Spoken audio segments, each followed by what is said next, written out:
Muy buenas tardes, señora doctora Roxana Jiménez Vargas Machuca, doctora Marcela Arriola, doctora Mercedes Manzanares, juezas superiores de la Corte Superior de Justicia de Lima, señores magistrados, señores auxiliares de justicia. A nombre de la Academia de la Magistratura le damos la cordial bienvenida al ciclo de conferencias en materia civil y procesal civil, que en esta oportunidad desarrolla su tercera conferencia, denominada La función del quantum indemnizatorio. Esta conferencia estará a cargo de la doctora Roxana Jiménez Vargas Machuca, quien es juez superior titular con maestría en Derecho Civil en la Pontificia Universidad Católica del Perú, doctorando por la Universidad Nacional Mayor de San Marcos. Asimismo, es profesora de la Universidad de Ciencias Aplicadas y también profesora principal de la Academia de la Magistratura. A continuación de la exposición de la doctora Roxana Jiménez Vargas Machuca, vamos a contar con la participación en calidad de panelista de la doctora Mercedes Manzanares, juez superior titular, máster en Derecho Civil y Comercial de la Universidad Nacional de Trujillo. Además, la doctora Manzanares cuenta con estudios de doctorado en la Universidad de Valencia, España, y actualmente prosigue sus estudios en Derecho Civil en la Universidad de Barcelona, España. La recibimos entonces con un cordial aplauso.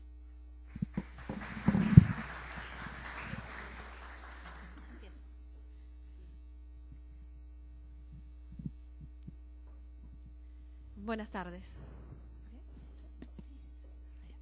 Buenas tardes. Bueno, quisiera agradecer por esta invitación a participar en esta conversación, ¿no? Que quizás va a iniciarse como un monólogo, pero sería muy interesante contar con la valiosa participación de ustedes, porque esos son temas que a nosotros nos interesan, son temas que son para nosotros el día a día. Sabemos que la responsabilidad civil abarca todas las áreas del derecho, ¿no? Es decir, no se restringe al derecho civil, sino que la responsabilidad se infiltra, ¿no? en todos los ejes temáticos, en todas las materias jurídicas. Por lo tanto, es muy importante tener determinados conceptos claros para luego poder proceder a la parte ya práctica, específica, ¿no? en esta área, que es ya la cuantificación, ¿no? de los daños, y para lograr restablecer ese equilibrio que se rompió, ¿no? al momento de la producción de este daño injusto que está padeciendo la víctima del mismo.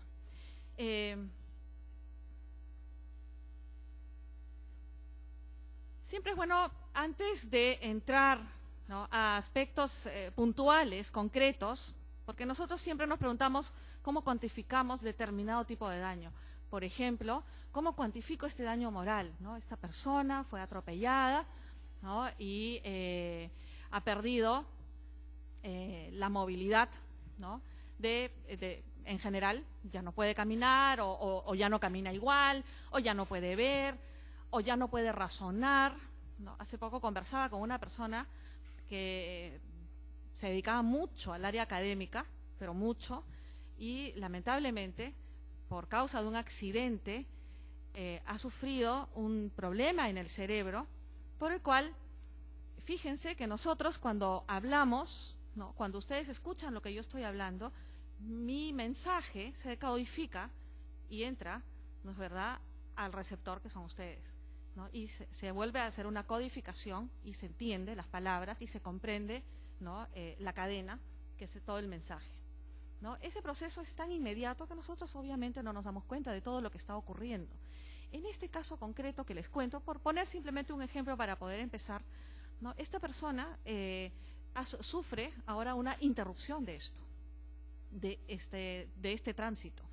Y entonces, cuando uno le habla algo, lo que llega, estas palabras que llegan, es como si llegaran un grupo de símbolos. No los entiende de momento. Tiene que hacer un esfuerzo adicional de decodificación y decodificación para comprender las palabras, y después ya se da cuenta de lo que uno le habló. Y entonces procede a responder, ¿no? Entonces imagínense ustedes, ¿no? Algo que para nosotros es tan sencillo, que ni lo pensamos, ¿no? Para esta persona ahora es una frustración continua, porque uno le dice, ¿qué hora es? Y ella, o esta persona, piensa un rato y después, 10 para las 6. ¿no? Pero tiene que hacer todo ese ejercicio y le cuesta esfuerzo y se cansa. Imagínense lo que es para cualquier persona, ¿no? Esta traba en la comunicación. Imagínense ustedes una persona que se dedica al ámbito académico, ¿no? Entonces, los daños no solamente van a irradiar al ámbito patrimonial, que ya no puedo producir, ya no puedo ganar dinero, tengo un lucro cesante, además todo lo que me costó, tengo un daño emergente, hay daños morales, hay daño a una expectativa de vida, hay una serie de tipos de daños. Entonces, cuando esta persona viene y plantea, ¿no?, un problema de este tipo, ¿no?, ante nosotros tenemos que decir, bueno, entiendo el problema. ¿Quién no lo va a entender? Cualquier persona lo entiende. Pero ¿cómo cuantifico esto? ¿No? Entonces, para llegar al punto de hablar sobre la cuantificación, siempre considero que es importante pasar por unos recordaris, ¿no?, previos, ¿no? Porque siempre es importante, para poder lograr entender la parte final, tenemos que tener clara la parte inicial. Por ejemplo, es bien importante que tengamos en claro, para poder llegar a esto, las funciones de la responsabilidad civil, ¿no? Por ejemplo, ¿no? Porque, vamos a modo de ejemplo, si nosotros asumimos que la responsabilidad civil cumple, además de una finalidad resarcitoria, cumpliese una finalidad punitiva, entonces mi respuesta, ¿no?, al momento de cuantificar va a ser diferente a mi respuesta si es que yo considero que entre las funciones de la responsabilidad civil no está la función punitiva. Entonces es muy diferente si yo voy a castigar o si yo solo voy a resarcir o si voy a hacer las dos cosas, ¿no? Y entonces, por eso es que es muy importante entender todo previamente. Y además también refrescarnos continuamente con el derecho comparado. Porque en la medida que nos refresquemos con el derecho comparado, además de la evolución, ¿no?, de la institución, ¿no?, vamos a poder mirar otras soluciones a otros problemas que continuamente se dan. La jurisprudencia, como nosotros sabemos, no es el derecho vivo.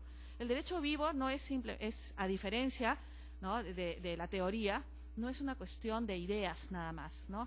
Es solucionar problemas prácticos. La vida nos va trayendo distintos tipos de relación, distintos, por lo tanto, tipos de problemas, por lo tanto, distintos tipos de conflictos, y que van a meritar mirar más al momento de darles una solución eficiente y adecuada a nuestra realidad, al problema concreto, ¿no? Eso es fundamental, y por eso es que siempre tenemos que hacer el ejercicio, imponernos la obligación de estar leyendo la jurisprudencia comparada, que es tan rica y a veces tan diversa, ¿no?, y que nos va a aportar, porque se cuestiona continuamente a través de la jurisprudencia, más que en la teoría, más que en la parte doctrinaria, se cuestiona una y otra vez qué rol cumple, por ejemplo, el nexo causal, la relación de causalidad. Eso se tiene que discutir cuando tenemos el problema práctico. Cuando, por ejemplo, y con esto termino esta introducción, solamente para lanzar la cantidad de problemas que tenemos, por ejemplo, ¿no?, nosotros decimos causalidad adecuada. Ah, sí, bueno, toda la doctrina, y además si leemos, ¿no?, la exposición de motivos de nuestro Código Civil, sabemos, ¿no?, que hay un factor inconcreto, hay un factor inabstracto, es una combinación entre ambos, y especialmente vamos a ir a un estándar de razonabilidad. ¡Qué bien suena! A ver, ¿cómo cocinamos ese plato al momento que tenemos el problema? ¿Qué ocurre cuando decimos si la relación de causalidad, la causalidad adecuada, es que este daño hubiese sido producido por este hecho normalmente, es lo normal, lo usual, esa es la causalidad adecuada, ¿no? Es una relación de causalidad, pues, idónea. Generalmente esto va a producir este fin, ¿no?, esta consecuencia. Muy bien, lo tenemos claro. Bueno, ¿qué pasa en estos ejemplos, ¿no?, que escuchamos a algunos profesores que tan brillantemente nos exponen? El famoso ejemplo del cerebro o del cráneo de cáscara de huevo, ¿no? Normalmente, que yo le haga así a una persona, ¿le va a romper el cráneo? No. Entonces, si yo le hago así y se le rompe el cráneo, porque tiene una condición, ¿no?, física especial, que su cráneo es muy delgadito, de cáscara de huevo, que es una condición que existe, ¿no?, y le voy a causar un daño, ¿qué va a pasar ahí? Si aplicamos a rajatabla la teoría de la causalidad adecuada, pues yo no voy a responder porque no hay nexo causal, ¿no?, según esa teoría. Pero tenemos una víctima y tenemos un daño. y tenemos a una persona que causó el daño. Entonces tendríamos que evaluar y no buscar respuestas fáciles y simples. La doctrina y sobre todo la jurisprudencia americana en materia de seguros ha desarrollado, justamente con este ejemplo, ha desarrollado toda una doctrina, ¿no? Toda una doctrina que se llama la doctrina en inglés, ¿no? De la cáscara de huevo, el cráneo de cáscara de huevo, o cráneo fino, ¿no? Eggshell skull, ¿no? Que ellos llegan a la conclusión que si ha habido negligencia o ha habido dolo, es decir, un factor de atribución, ¿no? El daño no puede quedar en la víctima. La víctima no tiene por qué soportar un daño producido por su propia debilidad, ¿no? Entonces, aquí se voltea todo lo que venimos escuchando y leyendo acerca de la relación de causalidad adecuada. Entonces, hay que siempre mirar y contrastar, y es siempre, una vez más, ¿no es cierto?, el caso por caso. No todos los casos son iguales. En algunos casos se podrá aplicar determinadas teorías. En otros casos no van a ser iguales. Yo nunca me voy a olvidar mi primera clase de filosofía del derecho, allá por aquellos años, ¿no? En pregrado, y mi profesor era el doctor Fernando de Traseñiz, ¿no? Él empezó la clase y escribió en la pizarra las siguientes palabras: derecho igual ley. Y nos miró y dijo, ¿qué piensan? Y entonces había que opinar si nos parecía que el derecho era sinónimo de la ley o no, ¿no? Obviamente, al final, él llegó a una conclusión que nos explicó que eso no era así, ¿no? El derecho es mucho más que la ley. Equiparó la ley a los ladrillos con los que se construye un edificio, pero el edificio no es sinónimo de ladrillo. El edificio es mucho más que ladrillo, y mucho más que los materiales que lo componen. El edificio es una estructura, ¿no? Es una idea, es una estrategia con finalidades, además de los materiales que usamos. Es mucho más, todo eso es el derecho, ¿no? Él nos explicó eso en forma brillante, ¿no? Y yo me acuerdo hasta ahora de esos ejemplos que él nos proporcionó, ¿no? Para siempre estar mirando más. Les recomiendo encarecidamente una serie de libros, empezando por el de mi querida amiga Mercedes Manzanares, que después nos va a ilustrar con sus comentarios, pero además también este libro de la Biblioteca Paralela del Código Civil de Fernando Traseñiz sobre la responsabilidad civil no pierde vigencia por esa visión de futuro que él siempre ha tenido. Empezamos simplemente recordando qué cosa es la responsabilidad civil. La responsabilidad civil, ¿no? Por si acaso, todas estas diapositivas son para ustedes, ¿no? Yo las he preparado con todo cariño. Son 120, obviamente no se asusten, no vamos a leer las 120, y ni tampoco nos vamos a dedicar a leerlas, ¿no? Esto es un conversatorio, pero para que pueden apuntar algunas cosas, pero todo esto se les va a proporcionar, por si acaso, ¿no? Solamente para recordar lo que ya sabemos, simplemente refrescarlo, ¿no? Sabemos que la responsabilidad civil es la consecuencia jurídica, ¿no?, en virtud de la cual quien se ha comportado en forma ilícita debe indemnizar los daños que con esa conducta ilícita ha producido a terceros. Así de simple. También les recomiendo la lectura del tan estimado profesor colombiano Javier Tamayo Jaramillo, quien es uno de los llamados gurús de la responsabilidad civil allá en Colombia, ¿no? Entonces, en resumen, es la obligación de reparar el daño impuesta por ley, porque la ley lo establece de esa manera, al sujeto que infringe un deber jurídico que puede encontrarse al interior o no de una relación jurídica obligacional predeterminada, ¿no?, y causa un daño injustificado, injusto, ¿no?, a otro sujeto o a su patrimonio.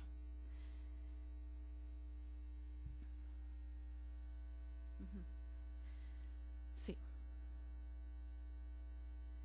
Nosotros sabemos, y siempre lo vamos a recordar, ¿no?, según nuestro Código Civil, según nuestro sistema, ¿no?, que las obligaciones tienen dos fuentes, ¿no es verdad? La voluntad y la ley, ¿no?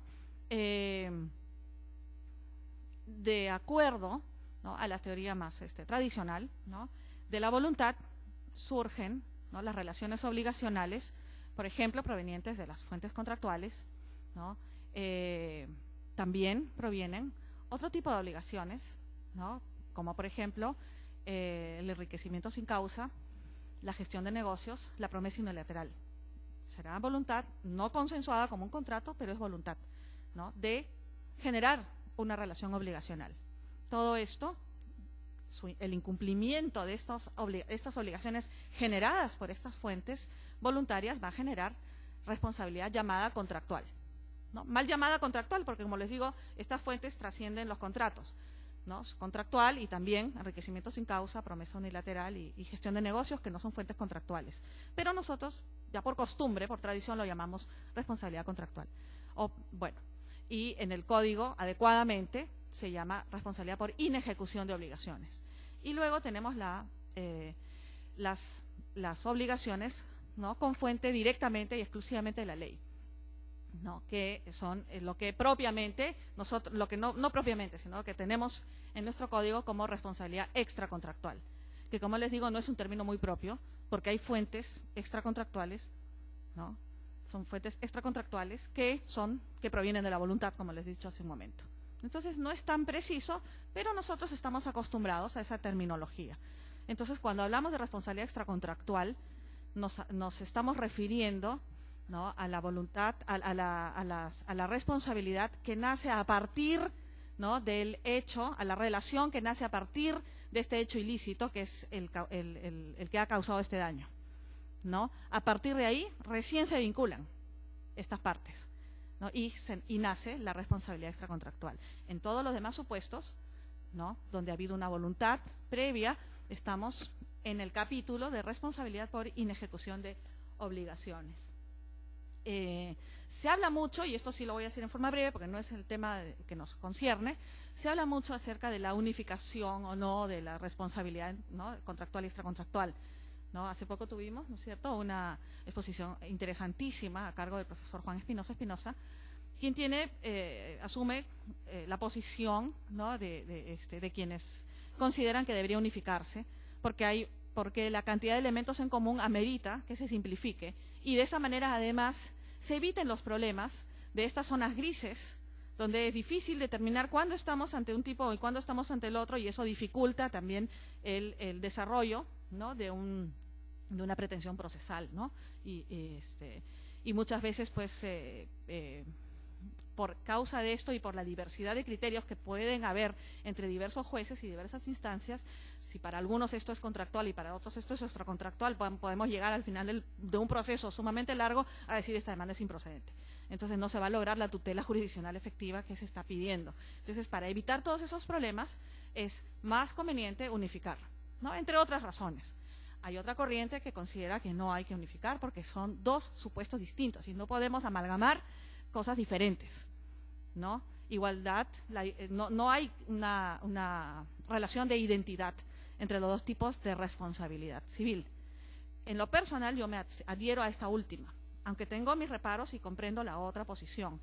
Y no es porque lo diga nuestro código y así son las cosas, porque uno puede criticar, pues, la normatividad que uno tiene, sino porque considero que sí, efectivamente, la fuente es tan diferente, ¿no?, y los parámetros son tan distintos a evaluar, ¿no?, para llegar al final a la cuantificación de los daños, que sería lo único criterio, ¿no?, que verdaderamente se identifica, ¿no?, que no debería proceder, ¿no?, la unificación. Pero eso es un tema aparte que, claro, cada uno puede tener su propia noción, ¿no? Pero simplemente para dejarlo sentado, yo considero en lo personal que si es que estamos, por ejemplo, es muy diferente tener un programa obligacional, ¿no?, establecido, pensado, ¿no?, entre dos personas, por ejemplo, ¿no?, que va a tener, para poder interpretarlo y saber sus alcances, vamos a tener que acudir a reglas de interpretación de contratos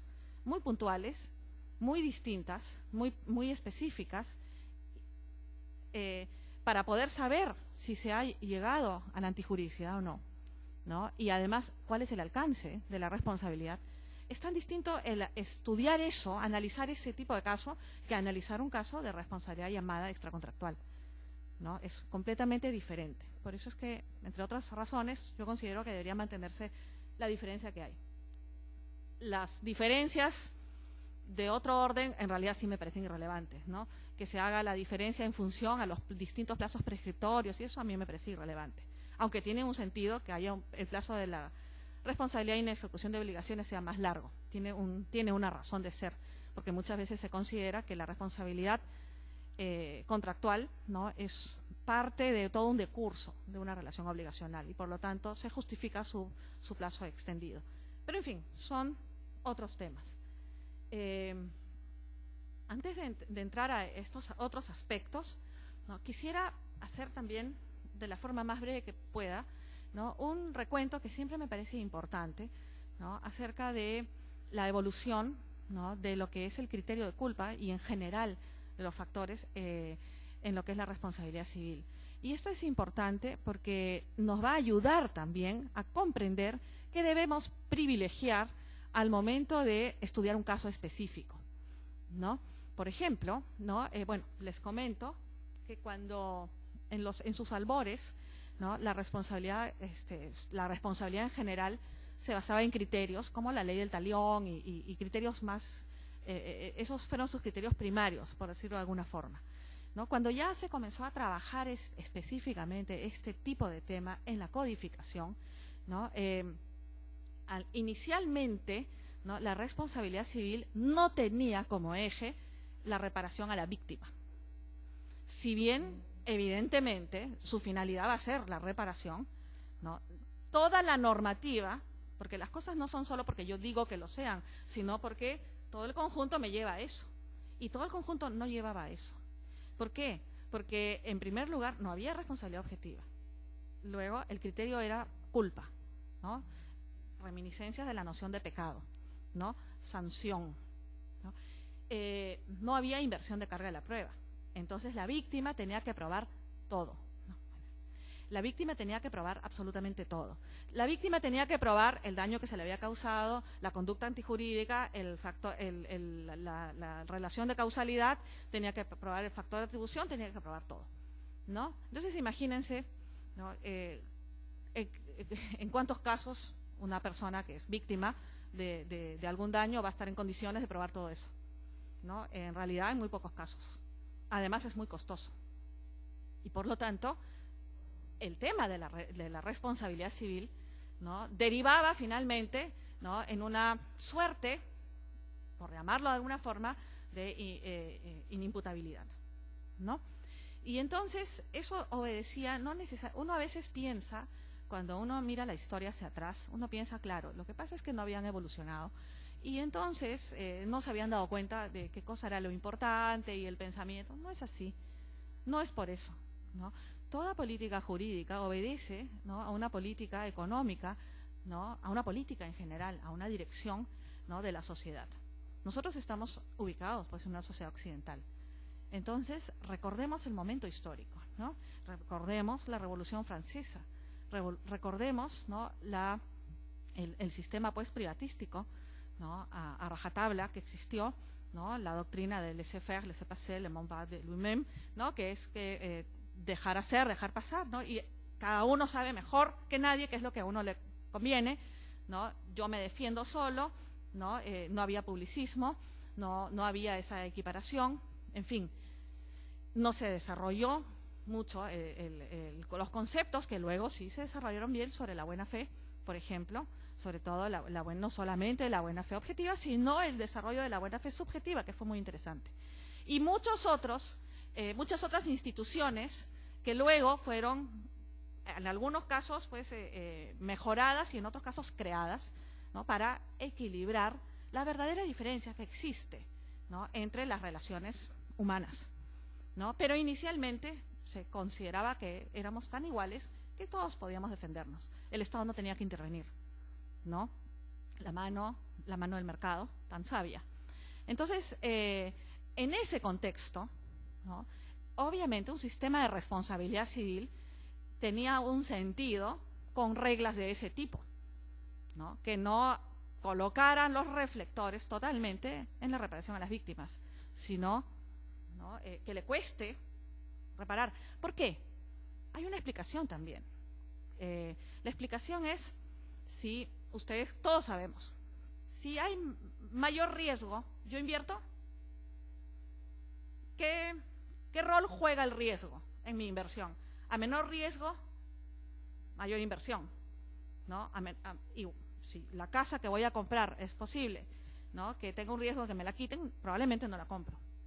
Y si la compra va a tener que bajar de precio, porque todo tiene un costo. El riesgo tiene un costo, ¿no?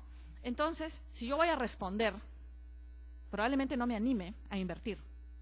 Estamos hablando de la época, ¿no?, del desarrollo económico. Estamos hablando de la época de la industria, del nacimiento de la industria, ¿no? Empezaban los accidentes laborales, empezaban muchos problemas de ese tipo. Y entonces el sistema de responsabilidad y todo el sistema en general era a favor de la inversión. Y efectivamente, el boom, el desarrollo, ¿no?, el ingreso total a estas épocas actuales se dio por tener todo un sistema orientado a ello, ¿no? No vamos a criticarlo, por supuesto, ¿no? Es historia, simplemente. Y la legislación cumple un rol también, evidentemente, en el fomento a la inversión, en el fomento al riesgo, ¿no? Hay un ejemplo que, claro, yo no me lo he inventado, por supuesto, y tampoco se me ocurrió, ¿no? Es un ejemplo leído en otro lugar, pero, por ejemplo, para que nos quede claro qué rol cumple esto, ¿cuál es el momento en la historia donde la ciencia, la medicina, por ejemplo, la medicina, la ciencia tuvo su mayor desarrollo? ¿Cuál fue el momento histórico donde fue el pico de crecimiento? El boom. ¿Se acuerdan? El momento en que nadie respondía, ¿no es cierto? ¿Qué momento fue ese? La Segunda Guerra Mundial. Es escalofriante, pero es así. Estos médicos, ¿no?, podían experimentar impunemente en seres humanos. Eso se hizo. Nunca ha habido un desarrollo de la medicina de tal magnitud como en aquella época. Evidentemente es un horror, es un espanto, es reprobable, ¿no? La historia ha condenado todo esto. Pero eso ocurrió, ¿por qué? Porque nadie respondía, ¿no? Y entonces, en la historia se ha demostrado esto. Con el tiempo, ¿no?, con el tiempo, y determinados movimientos que surgieron, determinada conciencia que también fue ocupando las mentes de los juzgadores, y además, ante ya también la decisión política de que ya no era tan necesario, que se podía frenar el avance, porque ya había habido un avance sustancial, ¿no? Un conjunto de razones hicieron que comience también a aparecer frenos a la impunidad en general, ¿no? Y entonces comienzan a desarrollarse mucho más, ¿no?, instituciones tales como la lesión en el ámbito civil, ¿no?, factor objetivo, los dos factores el factor objetivo, la desproporción, ¿no?, de las prestaciones, y factores subjetivos, que es el estado de necesidad, y sobre todo el aprovechamiento del estado de necesidad, acción rescisoria, ¿no? Ese tipo de temas se desarrolla más. La buena fe comenzó a ser desarrollada ya no solamente en el ámbito académico, doctrinario, sino también especialmente en el ámbito jurisprudencial. Ustedes saben que el abuso del derecho, que es una figura que nosotros tenemos en el Código Civil, título preliminar, lo tenemos en la Constitución, es una creación jurisprudencial, ¿no?, donde la judicatura europea puso un freno al abuso, ¿no?, de los grandes respecto de los pequeños, ¿no?, teniendo el derecho a su favor, ¿no?, una equiparación, ¿no?, una restitución de equilibrios. Y así una serie de figuras se comienzan a repotenciar o se comienzan a crear por la jurisprudencia, por las legislaturas, ¿no?, en fin, en general. ¿Qué pasa luego? ¿Qué pasa con en el ámbito de la responsabilidad civil? Comienza a desarrollar, a decrecer, se dice, ya yo tengo que darle más prioridad a la víctima. Y entonces comienzan a aparecer, ¿no?, determinadas normas que favorecen a que la víctima sea realmente resarcida. Y entonces empieza, por ejemplo, ¿no?, la inversión de la carga de la prueba, ¿no? Acuérdense nuestro artículo 1969. El descargo por falta de dolo o culpa corresponde a su autor. Es decir, ahora, increíblemente, inclusive, el que daña, el que es demandado, tiene que probar, ¿no?, la ausencia no solo de culpa, sino hasta de dolo. Estamos hablando ahora, ubiquémonos, dolo civil, ¿eh? No estamos hablando de dolo penal, no estamos en el ámbito penal. Y eso es algo que tenemos siempre que recordar, ¿dónde estamos? Yo escucho muchas críticas a este artículo, porque dicen, dolo, ¿cómo va a ser que se presume el dolo? Eso en el ámbito penal, por supuesto que no se da, ¿no? Pero estamos hablando del dolo civil, ¿no?, que es la intención ¿no? En el campo, por ejemplo, contractual, la intención de incumplir, pero no necesariamente es la intención de causar daño. Yo sé que voy a causar daño, pero mi intención no es que dañar, mi intención es incumplir porque eso me conviene más. En fin, ¿no? Entonces empezamos primero con eso, ¿no? Continuamos luego, ¿no? Y tanto esta inversión, ¿no? La presunción de culpa leve en el ámbito contractual, ¿no? Se comienzan a crear figuras que se acercan a la responsabilidad objetiva, ¿no? Por ejemplo, el caso del edificio va a responder, el que tiene un animal, ¿no? que causa un daño también va a responder, en fin, se crean figuras increíbles como el deep pocket, ¿no? Que ustedes saben, todos sabemos que en principio, díganme ustedes, el incapaz responde, los incapaces responden, no, en principio los incapaces nunca responden, pero en el ámbito de la responsabilidad extracontractual, sí, el que va a responder es el representante. Pero ¿qué pasa si el representante no tiene bienes para resarcir a la víctima? Y más bien el incapaz sí. Aquí se ha hecho una enorme excepción a la regla. Y acá tenemos un artículo que dice, en la medida obviamente de que no dañe a su supervivencia, ¿no? Del incapaz, porque él no es responsable, pero para no dejar a la víctima sin resarcimiento, vamos a utilizar bienes del incapaz para resarcirla en el caso de que el representante legal no tenga bienes suficientes. Entonces ven ustedes que hasta se comienzan a romper esquemas, prototipos, para acercarnos a la reparación de la víctima. Se crea nada menos que la responsabilidad objetiva, ¿no? Ya no importa si lo hiciste con diligencia, sin diligencia, no me interesa. Si tú causas un daño y hay un nexo causal, tú respondes. ¿Cuándo? Cuando utilizamos bienes riesgosos o peligrosos o cuando estamos actuando en actividades riesgosas o peligrosas, ¿no? Entonces, si tenemos una fábrica de explosivos, sabemos que eso es una actividad riesgosa o peligrosa, vamos a responder. Yo creo que ya bien riesgoso, ya el artículo del animal ya se deja de lado porque un animal es un bien riesgoso. Si yo tengo un tigre, obviamente se tiene que considerar que es un bien riesgoso. Si yo tengo un pitbull, es un bien riesgoso. O sea que ya con el 1970 ya sobra, me parece, el otro artículo, pero bueno, lo que abunda no está mal, ¿no? En todo caso vemos, pues, ¿no? En todo el articulado, en general, en responsabilidad contractual o por inejecución de obligaciones, como en la llamada responsabilidad extracontractual, vemos una y otra vez todo el intento de acercarse a resarcir a la víctima. Ya la víctima es la vedette en este show, ¿no? Hay que resarcirla, sí o sí. Eso es lo fundamental, ¿no es verdad? Y entonces toda la normatividad tiende hacia ello. Entonces, con la responsabilidad objetiva, la inversión de carga de la prueba, todos estos supuestos específicos, el deep pocket famoso, ¿no? Del incapaz que va a responder en todo caso, ¿no? Si es que tiene los bienes suficientes. Y toda esa normatividad ya se avanzó mucho, pero eso no es todo. Eso no es todo. Y aquí ya estamos llegando a lo que quería decirles, ¿no? Estamos pensando en la función de la responsabilidad. Entonces, en principio, la función fundamental y a mi modo de ver única de la responsabilidad civil es el resarcimiento, ¿no? Es el resarcimiento de la víctima, ¿no? Eso es fundamental, ¿no? También ese resarcimiento adecuado va a cumplir a su vez otras funciones en la medida en que se resarza bien, ¿no? ¿Y cuáles son otras funciones que para mí ya caen de suyo si es que se resarce adecuadamente? Función preventiva. Porque si sabemos que estamos en un sistema de responsabilidad donde vas a responder, si causas un daño, vas a prevenir, ya no te vas a arriesgar a causar daños. Vas a tener cuidado al manejar tu automóvil. Vas a tener cuidado, ¿no? Al comprarte un animal. Vas a tener cuidado al realizar cualquier actividad. Vas a tener cuidado. ¿Por qué vas a responder? Vas a fabricar productos, ¿no? Sujeto a los requisitos de calidad para que no estés entregando productos defectuosos que te van a hacer responder en forma objetiva, ¿no? Y entonces eso va a generar, es un sistema de prevención. Y es tan interesante el sistema de prevención que si ustedes se percatan, ¿no? La responsabilidad objetiva en general se va a dar cuando la víctima no tenga posibilidad de prevención, ¿no? Por ejemplo, entonces vas a responder, si yo como víctima no puedo, por más que quiera tener una conducta diligente, por más que yo tenga igual me van a dañar o me pueden dañar y no está en mis manos evitar el daño, el riesgo, entonces en ese caso tú no vas a, siempre se va a dar la responsabilidad objetiva. Por ejemplo, un avión.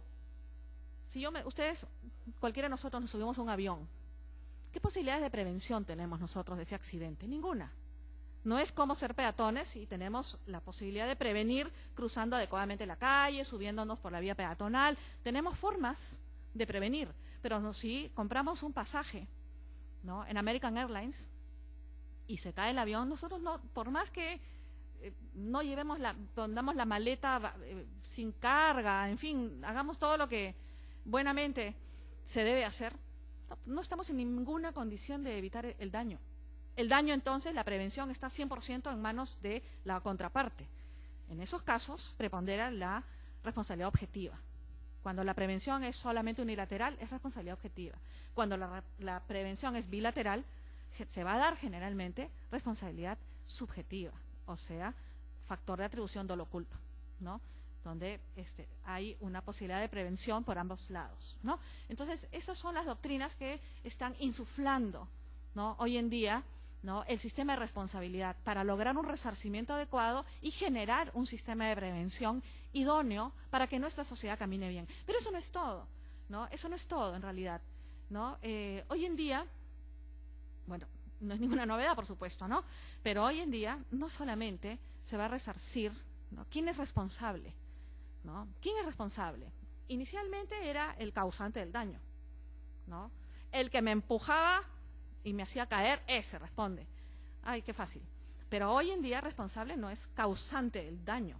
Responsable es el dueño del vehículo, aunque no lo haya conducido, ¿no es cierto? Responsable es el cónyuge también, ¿no?, del dueño de quien manejó el vehículo, o sea, de quien causó el daño. Entonces del vehículo, por ejemplo, si el vehículo pertenece a la sociedad conyugal, ¿no?, pero maneja uno solo de ellos, va a responder la sociedad conyugal. Yo alguna vez he visto alegaciones, no dicen, no, pero mi esposo fue el que manejó, no, pero el carro es de la sociedad conyugal, ¿no? Ni siquiera son cónyuges, es un tercero, no importa, tú has colocado este vehículo, ¿no?, en la sociedad, has colocado este riesgo, por lo tanto, tú colocándolo ya respondes. Ahora, quien lo conduzca, eso es otra cosa, ¿no?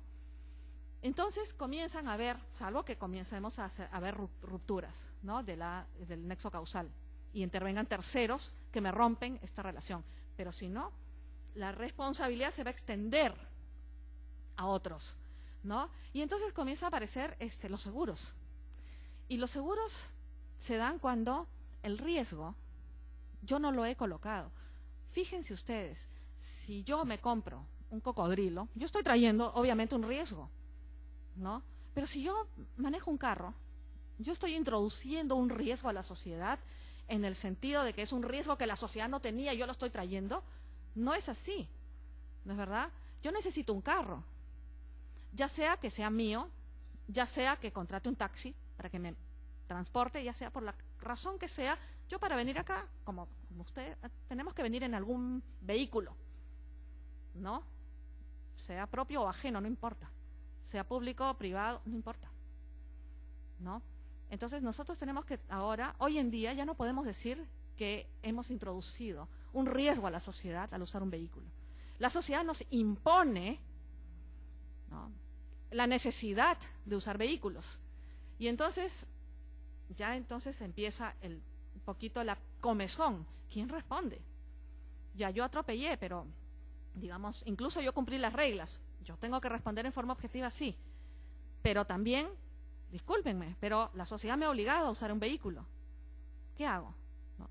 Ante eso, y lo que le estoy diciendo pues es una obviedad y es algo ya bastante antiguo, ¿no? Se considera que cuando la necesidad la ha creado la sociedad y me está obligando, está bien, funciona mi responsabilidad objetiva, sí, pero también la sociedad entera, ¿no?, la sociedad entera es la que tiene que responder, y para eso se crean los sistemas de seguros, para difundir el riesgo. Entonces cada uno de nosotros pone, ¿no?, su cuotita, su prima, y va llenando una bolsa. Cuando ocurre algún accidente, entonces sale del seguro. Todos estamos pagando a eso, porque todos como sociedad estamos colaborando, ¿no?, a que ocurra, ¿no?, ese porcentaje ineludible de accidentes. Es imposible pensar que no van a haber accidentes, ¿no? Hay un porcentaje que sabemos que va a haber y lo aceptamos. Porque si no lo aceptáramos, haríamos una huelga o haríamos algo y nadie usa vehículos. Pero lo aceptamos, y todos sabemos que es ineludible que hayan accidentes. Entonces es un daño que todos estamos aceptando que va a ocurrir y por lo tanto todos tenemos que responder. Esa es la lógica de la difusión del riesgo. Esa es la lógica del sistema de seguros. Eso fue incorporado en nuestro código también. En nuestro Código Civil, fíjense que el código es de 1984 y contiene esa regla. Incipiente, tímida, pues no le dejaron más al doctor de Traseñiz, pero se incluyó, ¿no? Hoy en día, pues ya hay una legislación mucho más frondosa acerca de todo lo que significa las compañías de seguros. No solamente, obviamente, en el ámbito de accidentes vehiculares y de este tipo, sino también en temas médicos, ¿no? Y entonces el seguro está considerando, ¿no?, que es importante que toda la sociedad responda. ¿Por qué? Porque la víctima, una vez más, tiene que ser reparada. Entonces, fíjense cuántas maneras y cuánto esfuerzo, ¿no?, en acercarse a resarcir a la víctima, ¿no? Eso es bien importante que lo tengamos en cuenta, ¿no? Y entonces, desde esa perspectiva, sabiendo que hoy el foco es la víctima, cuando tengamos un caso y estemos, antes de pensar en el quantum, tenemos que pensar en eso. Tenemos que ser conscientes de que esta víctima no hay ninguna justificación para que el daño se quede en su cabeza. El daño tiene que salir de la víctima. Claro, si es que se cumplen con los requisitos, por supuesto. Pero en la medida de lo posible, si el daño es injusto, ¿no?, este daño tiene que salir de la víctima e ir hacia donde toda nuestra sociedad está aceptando que tiene que ir, ya sea a la sociedad en su conjunto, dependiendo del tipo de daño, ya sea a un culpable, que es el que le causó el daño, o ya sea a otros responsables que, si bien no estuvieron en ese momento, responden también, ¿no? Pero entonces hay muchas razones por las cuales tenemos que tener eso claro al momento de resarcir. Otra cosa que quería también señalar en cuanto a las funciones de responsabilidad civil, y esto me parece a mí muy importante, ¿no?, y esto es una opinión personal también. Nos queda claro porque nadie duda que la función básica es la de resarcimiento, ¿no? Como otra función que para mí cae, ¿no?, como una fruta madura una vez que tenemos la primera bien, ¿no?, es el sistema de prevenciones, ¿no? Evidentemente, incentivos y desincentivos de conducta. Pero hay otra función que es diferente y sobre la cual hay diversas posiciones. Entonces le voy a plantear las dos, ¿no?, y luego les voy a decir con cuál estoy de acuerdo. La otra función es la función punitiva. Para un grupo o para una corriente, sí, la responsabilidad civil cumple también una función punitiva, porque el que yo te haya atropellado, ¿no?, acelerando el carro y dirigiéndolo contra ti, y así te rompí la pierna, es peor y amerita, ¿no?, una respuesta del sistema de responsabilidad mayor a que si es 100% responsabilidad objetiva. Yo fui diligente, pero te atropellé y te rompí igualita la misma pierna, ¿no? Entonces no puede ser igual. ¿Cómo va a ser igual? ¿No? Nuestro espíritu se subleva a otorgarle el mismo quantum indemnizatorio en ambos casos, ¿no? Entonces, para muchos, esto cumple este tipo de función. Para otros, bueno, o mejor dicho, dentro de la misma línea, pero con otra idea, para algunos no, cumple función punitiva en los casos de los daños morales. No en los daños patrimoniales, sino en el daño moral. ¿Por qué? Porque si la función es resarcir y murió tu hijo, ningún resarcimiento te va a devolver a tu hijo. Por lo tanto, ese dinero que te van a dar, ¿no?, con concepto de indemnización, en realidad es para castigar, ¿no? Es una reminiscencia, se dice, de la vieja idea de venganza, ¿no? Venganza privada, ¿no? Entonces, esa es la posición por ese lado. Por el otro lado, la otra corriente dice no puede ser punitivo, ¿no? La función de la responsabilidad civil no puede ser punitiva. Y no puede ser punitiva simplemente porque si la víctima, todos sus daños patrimoniales y extrapatrimoniales, incluido su daño a la persona, su daño, todo es resarcido, digamos, con 100, ¿por qué le voy a dar 200? Esos otros 100, esa víctima no los merece. ¿Por qué la voy a enriquecer con algo que no le corresponde? ¿No? La punición no es materia, ¿no? La sanción no es un concepto acorde al derecho civil. La sanción va al derecho penal, el derecho penal castiga, el derecho administrativo multa, castiga también, pero el ámbito de la responsabilidad civil, el derecho civil no tiene como función castigar a nadie. No es su competencia, no es su ámbito. Solamente tiene que resarcirse. Ahora, si te atropelló a propósito, aceleró, ya el derecho penal se encargará de castigarlo, ¿no? En su caso, el derecho administrativo lo multará, ya se verá, le quitarán su licencia. Hay una serie de sanciones que van a corresponder, pero no le vas a dar más a la víctima de lo que le corresponde en cuanto a su resarcimiento, ¿no? Yo adscribo esta segunda posición. Yo considero que no se puede, ¿no?, dar más de lo que corresponde, porque si no, ¿no?, van a haber enriquecimientos indebidos, ¿no? Eso a mí me parece muy importante. Y como ejemplo, les voy a contar, pues, lo que ya entiendo que todos podemos recordar, el ejercicio del llamado, los llamados punitive damages, que son los daños punitivos en el sistema anglosajón, ¿no? Esto se dio no me acuerdo en qué año, pero el famoso caso, este precedente de la señora, la viejita de McDonald's, ¿no? Esta señora se va a comprar un café, pues, en su auto, ¿no? Se compra el café estaba muy caliente, se lo pone entre las piernas y por un mal movimiento se le derrama y se quema. Y se quema mucho. Entonces demanda a la empresa. El juez, ¿no?, ya estamos hablando, pues, finalmente de la Corte Suprema, ¿no?, piensa lo siguiente. Dice, si yo digo, no me acuerdo los montos, me voy a inventar los montos, permítanme esa liberalidad, ¿no? Digamos que con $100,000 se reparaba todos los daños de la señora, ¿no? Su daño emergente, su lucro cesante, no me acuerdo, no creo que tuviera lucro cesante, pero su daño emergente, todos sus gastos de hospitalización, su daño moral, ¿no?, su sufrimiento, su aflicción también, todo estaba contemplado, con 100,000 se reparaba. Pero el juez decía, caramba, McDonald's no va a tener ningún incentivo, porque se dio cuenta, aquí, ¿qué pasa? El café está muy caliente, ¿no? No es lógico entregar un café a este nivel de temperatura. Tiene que darlo a un nivel más bajo, porque a cualquier persona se le puede caer, a un niño puedes quemar, hacer quemaduras muy graves.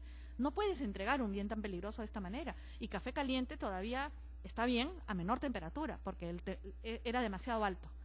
Entonces, yo desearía que estas cadenas bajen esa temperatura, además que su vaso lo hagan distinto y le pongan, pues, algún rótulo, en fin, una serie de cuestiones. Pero a McDonald's, ¿no?, evidentemente, es mucho más barato pagar los 100,000 de reparación y adiós, que cambiar todo ese sistema, que es muy costoso. Entonces el juez sabe que no va a haber un incentivo, ¿no?, para dejar de dañar. Y el juez quiere hacer justicia, ¿no? Y acá viene lo otro, perdón por el paréntesis, ¿no?, que recuerdo entre las cosas que dijo Fernando Trasiñez en aquella primera clase de Filosofía y Derecho, ¿no? Él contó, y eso es cierto, ¿no?, hasta cierto punto, que, por ejemplo, nosotros tenemos leyes generales y en base a la ley nosotros la aplicamos al caso concreto, ¿no es cierto? Entonces, por lo tanto, teniendo leyes generales, nosotros tenemos una posibilidad de crear derecho, ¿no?, de salir, ¿no?, buscar el caso concreto, ¿no? Entonces, pero no lo hacemos. En general, ¿no? Obviamente siempre están las magníficas excepciones, pero en general, nosotros buscamos la letra de la ley y nos sentimos seguros detrás de ella. El juez anglosajón, que es lo que él contaba, tiene precedentes, que es como leyes más específicas, ¿no? Tiene una maraña de precedentes, que ya se ajusta a este casito, ya no es el caso general, ¿no?, que tu caso puede ser diferente. No, ya este casito con estas características. Entonces hay reglas para casitos. Sin embargo, ¿no?, dice que es como que si tuviera una camisa de fuerza y se espera por sacar una mano de la camisa de fuerza. Quiere salir y busca el caso concreto para crear derecho, ¿no? Él hizo ese ejemplo. Volviendo a esto, me parece a mí que el caso de McDonald's es un caso de ese tipo. El juez decía, si yo aplico la ley, con 100 está resarcida. Y se acabó, ya, pues, uno menos, ¿no? Pero él decía, yo no voy a generar ningún incentivo. Y a mí me indigna, ¿no?, que el café esté tan caliente. Y que todos los consumidores, que son tantísimos, estén en riesgo perenne. y que a ellos les sea tan barato indemnizar así. Entonces dijo, voy a crear, y creó el concepto de daño punitivo. Y dijo, bueno, para incentivar conductas, ¿no? Y dijo, y por daños punitivos, te asigno la suma de 1 millón. ¿No? Y entonces de pronto esta señora, demandante, recibió 1.100.000, ¿no? Y entonces con 100 estaba resarcida y el millón le cayó del cielo. Fue una lotería para ella. ¿Qué generó esto? ¿Generó el incentivo que el juez quería? Sí, por supuesto. Inmediatamente, McDonald's cambió en todas sus franquicias. Se cambió, ¿no? Se acogió a un sistema mejor, y no solamente McDonald's, Burger King y todas las que son parecidas hicieron lo propio para evitar. Ese es el buen incentivo. Ahora, ¿cuál fue el incentivo perverso? Todo el mundo en Estados Unidos se tiraba el café encima, ¿no? Todo el mundo quería ser indemnizado, todo el mundo quería recibir su $1.000.000, ¿no? Entonces es obvio pues que eso no está bien, porque es un dinero que no te mereces, que no te corresponde y que todo el mundo desea recibir. Y entonces eso trajo muchos problemas, este tema de los daños punitivos. Finalmente, ¿no? Ya para cerrar este tema, se consideró, sí, pues, no puede ser pues que se le entregue este concepto. Vamos a mantener el concepto porque funciona, dijeron los norteamericanos. Vamos a mantenerlo, pero no le vamos a dar esto a la víctima, porque no puede ser, pues, ¿no? Entonces, cuando condenaban por daños punitivos, se lo daban. Ya ustedes saben que tienen tanta autonomía pues entre estados, que en algunos casos entregan a la sociedad de beneficencia, en otros casos a asociaciones de consumidores, en fin, va a distintos lugares, pero no a la víctima. Y eso reafirma lo que estamos hablando. No puede ser punitivo, ¿no? La función de la responsabilidad no puede ser punitiva, ¿no es verdad? Eso es muy importante tenerlo en claro, creo yo. Ese es mi modesto entender, ¿no? Para esos daños punitivos equivale a una multa, ¿no? Esa función ya la tiene Indecopi, ¿no? Cuando hay un servicio pues inidóneo, ¿no? En fin, ya Indecopi le sanciona, y ustedes saben muy bien, ¿no? El nivel de multas que pone Indecopi, ¿no? Que son carísimas, son altísimas. Y entonces por ahí va eso. Eso es en el lado administrativo. No puede ir en el lado de la responsabilidad civil, ¿no? Tuve una conversación hace unos años cuando estaba pensando en estos temas, con un profesor que es muy apreciado, es un argentino, Alejandro Borda, que es hijo del famoso Guillermo Borda, que en paz descanse, que es el creador pues de la reforma del Código Civil argentino.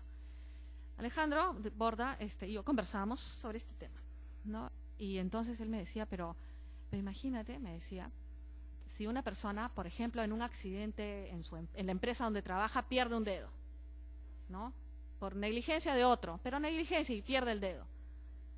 ¿Cómo va a ser igual, ¿no? Si a una persona la secuestran, ¿no? Y con saña le serruchan el dedo, ¿no? Y también pierde el dedo, ¿no? ¿Cómo va a indemnizarse igual? Y es que no es así, pues, ¿no? Por la pérdida del dedo y lo que significa no tener ese dedo, debe ser igual, ¿no? Pero obviamente en el segundo caso se le va a indemnizar más, pero ya no es por sancionar a esta persona vil que le hizo esto, ¿no? Es porque le ha generado un daño moral, ¿no? Le ha generado un trauma probablemente, un sufrimiento horroroso, un terror inigualable, una impotencia, probablemente le ha generado la imposibilidad de salir de su casa, tiene miedo, o sea, malogró su calidad de vida. Eso es un daño. Eso es un daño que tiene que evaluarse y resarcirse. Pero no es concepto de castigo, es concepto de daño. Seguimos resarciendo daños. Son más daños los que se han causado. Entonces, claro, se le da más, pero por esta otra razón, no por castigar.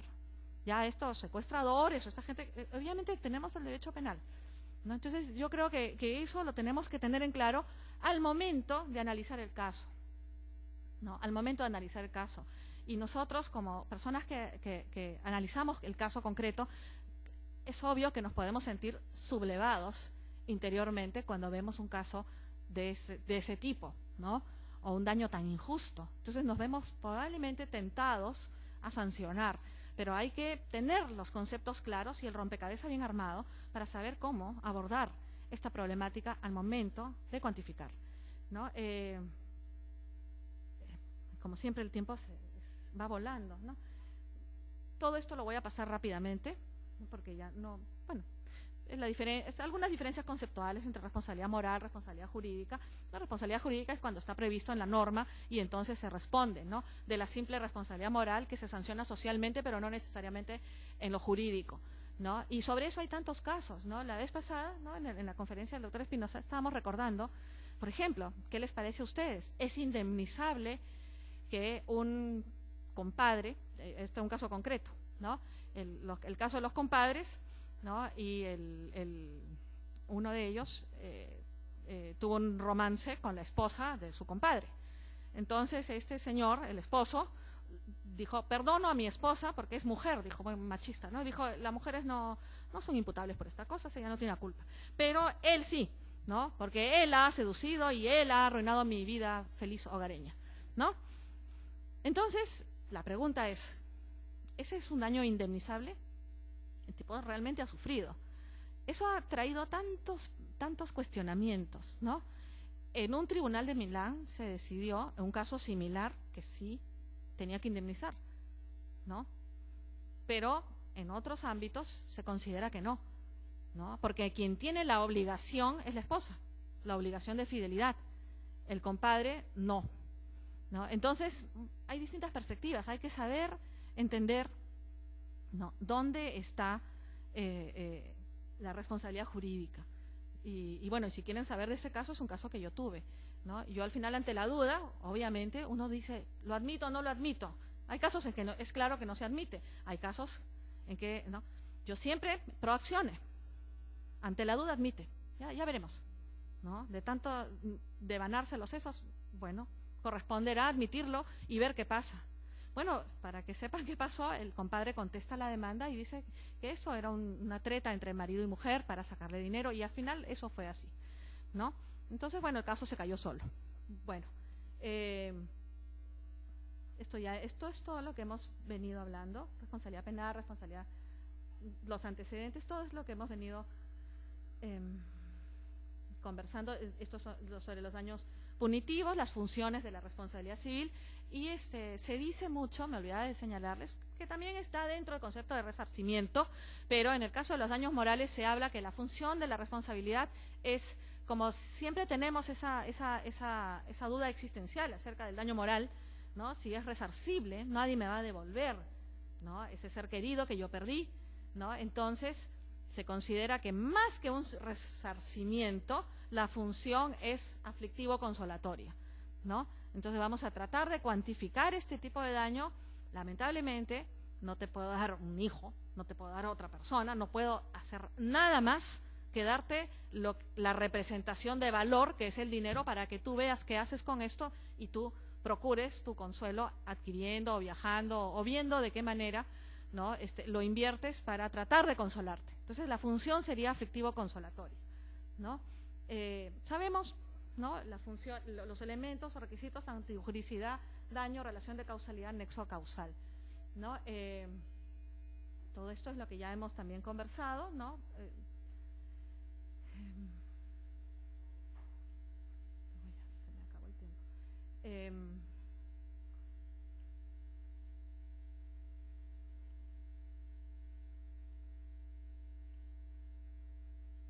Sabemos que en el caso de la inejecución de obligaciones, cuando hay inejecución, cuando hay incumplimiento. Y cuando hay incumplimiento, cuando no se ejecuta, cuando se ejecuta tarde, cuando se ejecuta mal, o se ejecuta en forma incompleta, en forma imputable, ¿no? Porque si se utilizó toda la diligencia razonable, la diligencia básica, esperable, entonces ya no será un incumplimiento imputable, por lo tanto ya no se considera incumplimiento propiamente, ¿no?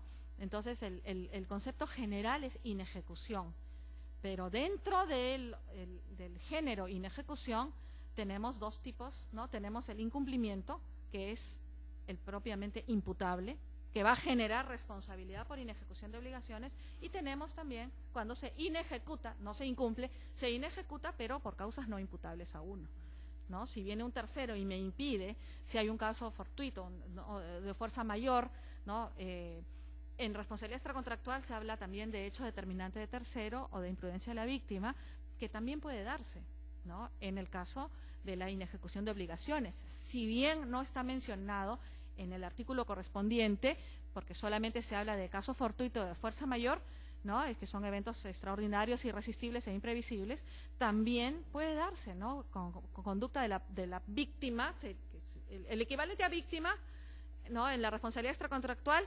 En la contractual es el acreedor, ¿no?, el acreedor que la contraparte no ha satisfecho la prestación que merecía, ¿no? Entonces, ese acreedor insatisfecho se equipara a la víctima. Sabemos nosotros que la figura, por ejemplo, de la mora del acreedor, si el acreedor con su conducta me impide cumplir, estaríamos ante un equivalente, ¿no?, a conducta de la víctima en la responsabilidad extracontractual. Por ejemplo, si yo tengo que pintar un retrato de mi acreedor, él me ha pagado, yo tengo que pintarlo, yo tengo que dibujarlo, él tiene que venir a posar y hemos quedado y no viene. O yo tengo que pintar su casa, yo tengo que construir algo y no me abre la puerta. Entonces él no me permite cumplir.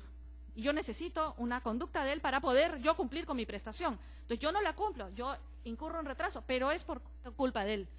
Son los supuestos de mora del acreedor. Yo ya no voy a responder.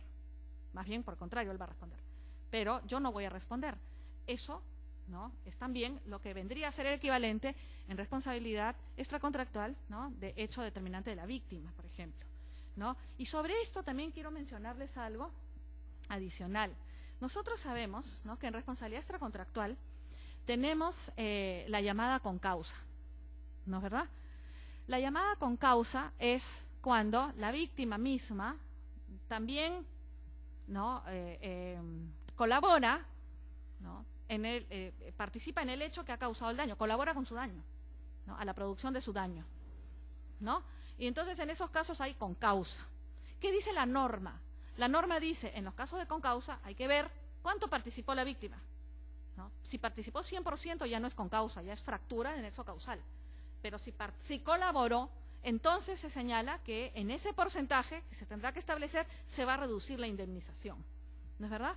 Muy bien, hasta ahí nos queda clarísimo, ¿no? Entonces sabemos que si yo manejo un carro y atropello a una persona, en principio yo respondo, pero si esa persona cruzó imprudentemente la pista, ¿no?, y entonces colaboró en su daño, entonces, ¿no?, se va a ver cuánto fue su negligencia, 50-50 ya. Entonces, de la indemnización yo solo pago 50%, porque el otro 50% lo asume ella, ¿no? Muy bien, eso nos queda claro, ¿no? Esa regla igualita, con sus propios términos, la tenemos en responsabilidad por inejecución de obligaciones, ¿no? Si la conducta del acreedor, ¿no?, obstaculiza, ¿no?, o colabora, ¿no?, en el incumplimiento, entonces también se reducirá en forma proporcional, ¿no? Eso también lo tenemos, ¿no? Al final, en estos aspectos hay normas tipo espejo. La pregunta siguiente es bien importante. Imagínense que a quien se atropella, ya sabemos, si se atropella a alguien y esa persona colaboró o si se le causa un daño, se reducirá. Eso es lo que dice la norma. Pero la norma está pensada, ad inicio, para daños a víctimas primarias, no a lo que se conoce como víctima secundaria. ¿Cuál es la víctima secundaria? Por ejemplo, si yo al atropellar a una persona no la herí, sino la maté.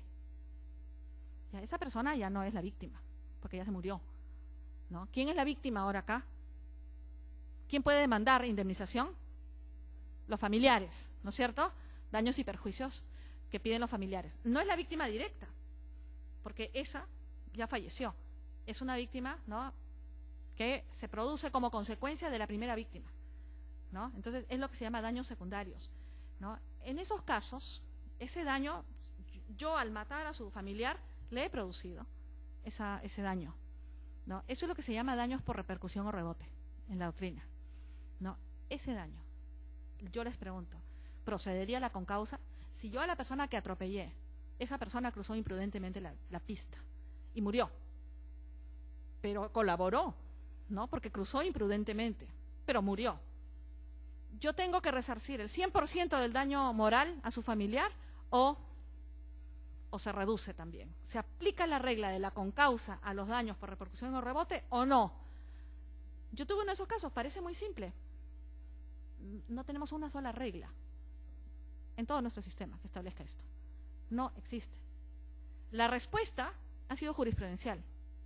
Y esta respuesta la vienen dando en forma no tan homogénea, aunque no nos parezca raro, no tan homogénea, empezó en los tribunales alemanes, en los tribunales franceses, que son los que han producido antes en nuestro sistema romano-germánico la jurisprudencia más interesante sobre esto, ¿no? Mayoritariamente, porque no es universal, ¿no? Mayoritariamente se considera que sí se le aplicaría la concausa. Entonces, si el daño moral, digamos, lo valorizamos en 100 y la víctima que ya murió colaboró, se va a reducir. Se le va a aplicar la regla de la concausa.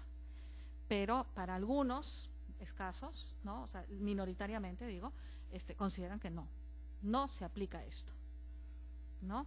Entonces, bueno, eso es un tema a considerar. Yo en lo personal suscribo la primera posición. Considero que sí se tiene que aplicar la concausa en ese tipo de daños, porque no tiene por qué responder el 100% de todos los daños ocasionados por dos. Son dos, la víctima, o sea, el que murió, digamos, y el otro, son dos, ¿no? Y entonces la regla sería que se reduzca en forma proporcional, ¿no? Porque si no, tendríamos la siguiente figura absurda e ineficiente. Se le paga el 100%, ¿no? Pero como el que también, el copartícipe es el muerto, yo tendría que demandar a su sucesión, que es el mismo que ha recibido de mí este dinero, y lo tendría que a su vez demandar para que me devuelva, ¿no? ese 50%. Entonces no tiene sentido, ¿no? Aplicando la lógica común y la simple regla de la concausa, aplicarla a daños primarios y secundarios. Como también podemos aplicar reglas como la compensación. Ya vemos, hay caminos en el derecho, llegamos a un resultado que es equitativo y eficiente, ¿no? Entonces sí debe aplicarse, ¿no? En el derecho, en el sistema judicial chileno están aplicando este último criterio, ¿no?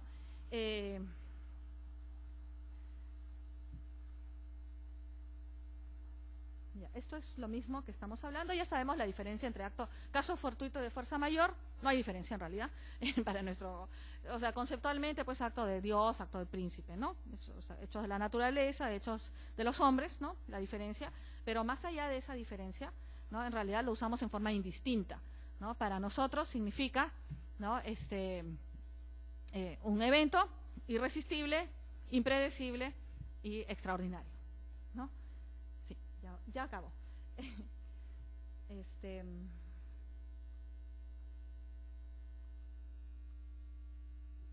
Ya, para terminar, sí.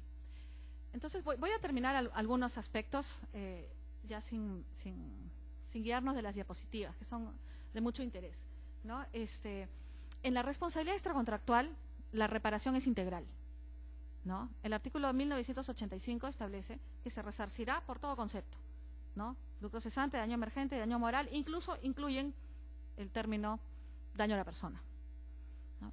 En responsabilidad contractual solo se menciona daño moral, no se menciona daño a la persona, y esto ha traído que se diga entonces no se responde por daño a la persona, pero no es así, no es así. Esto es consecuencia de que cada libro del código, ¿no? Fue entregado a distintas comisiones y cada uno puso lo que le pareció, pero al final en realidad se responde por todos los tipos de daño que se puedan causar, ¿no? Ahora, hay distinciones, sí, pero de otro orden.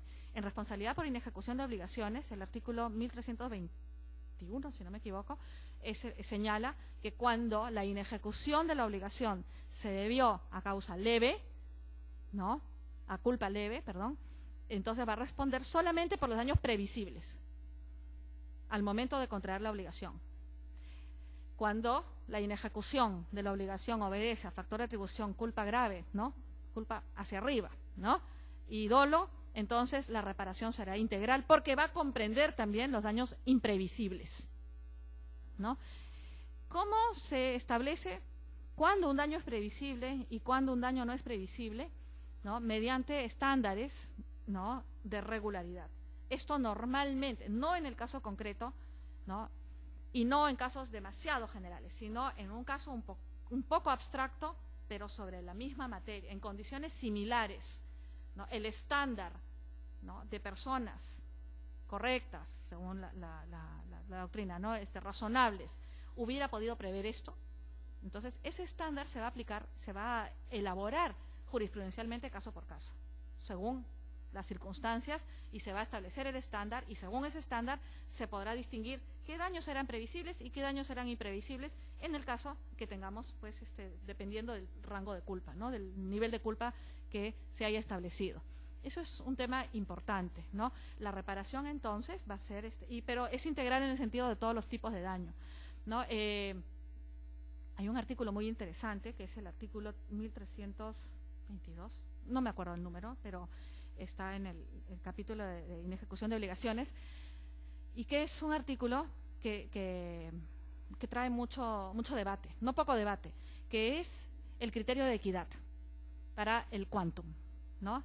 Cuando uno apela al criterio de equidad, ¿cuándo?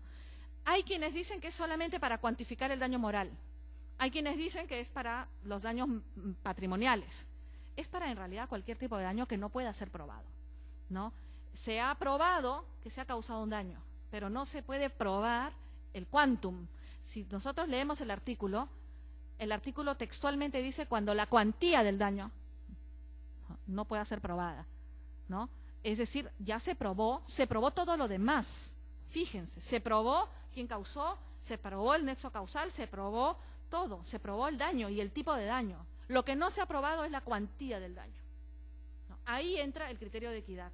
Y aquí ya sí, ahora sí cierro, ¿no? El criterio de equidad, yo he visto en algunas sentencias, algunas judiciales, pero sobre todo en algunos laudos arbitrales, he visto que se recurre a decir, bueno, como esto está difícil de establecer, voy a recurrir a este artículo, y entonces por equidad lo establezco en la suma de tanto. Eso no es así. El criterio de equidad no es una facultad a la arbitrariedad. El criterio de equidad es exactamente lo contrario a eso. El criterio de equidad es, no tengo reglas ahorita para establecer esto, y no tengo cómo establecer este quantum. Entonces aquí el juez va a tener que él fabricar sus reglas. ¿Cómo establezco el daño a un accionista, por ejemplo, que no le permití que venda sus acciones durante un tiempo? Y luego sí le permití, pero en ese lapso pudo venderlas, no las vendió, la pérdida de chance, por ejemplo, ¿no? Entonces ahí tengo un daño que está probado, pero no puedo probar su quantum. Ahí no significa que ya es lo que a mí se me ocurra, ¿no? Aquí el juez va a tener que construir parámetros, ¿no? Parámetros de mercado, va a tener que buscar, para el caso concreto, buscar establecer, ¿no?, estándares y repito la palabra, y parámetros concretos, ¿no?, asignarles un valor y en función a eso volcarlo y explicarlo mediante una motivación exhaustiva, ¿no? El criterio de equidad, por lo tanto, va a suponer un mayor esfuerzo, ¿no?, de identificación, ¿no?, de valores y de factores por parte del juez y de crear el establecimiento de ese quantum y volcarlo eficientemente en una sentencia más motivada aún que cuando no es necesario. Porque cuando no es necesario simplemente sumamos y contamos lo que dicen las facturas, se acabó. Pero cuando tenemos que elaborar eso hay que decirlo. Entonces el criterio de equidad es eso. De alguna forma, ya lo ha dicho también la Corte Interamericana de Derechos Humanos y cantidad de jurisprudencia, sobre todo europea, ¿no?, sobre esto, y también argentina, que justamente incide en eso. No es una puerta abierta a la arbitrariedad, como a veces se cree. Y bueno, en fin, podríamos seguir hablando tanto de estas cosas, es inacabable, evidentemente. Yo les agradezco mucho por su paciencia y su interés. Gracias.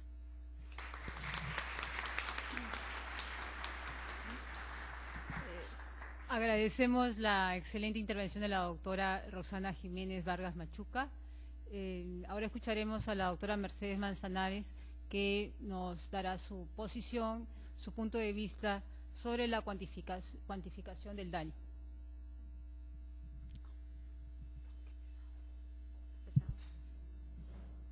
Buenas noches a todos los presentes. Agradezco de sobremanera a la doctora Marcela Arriola.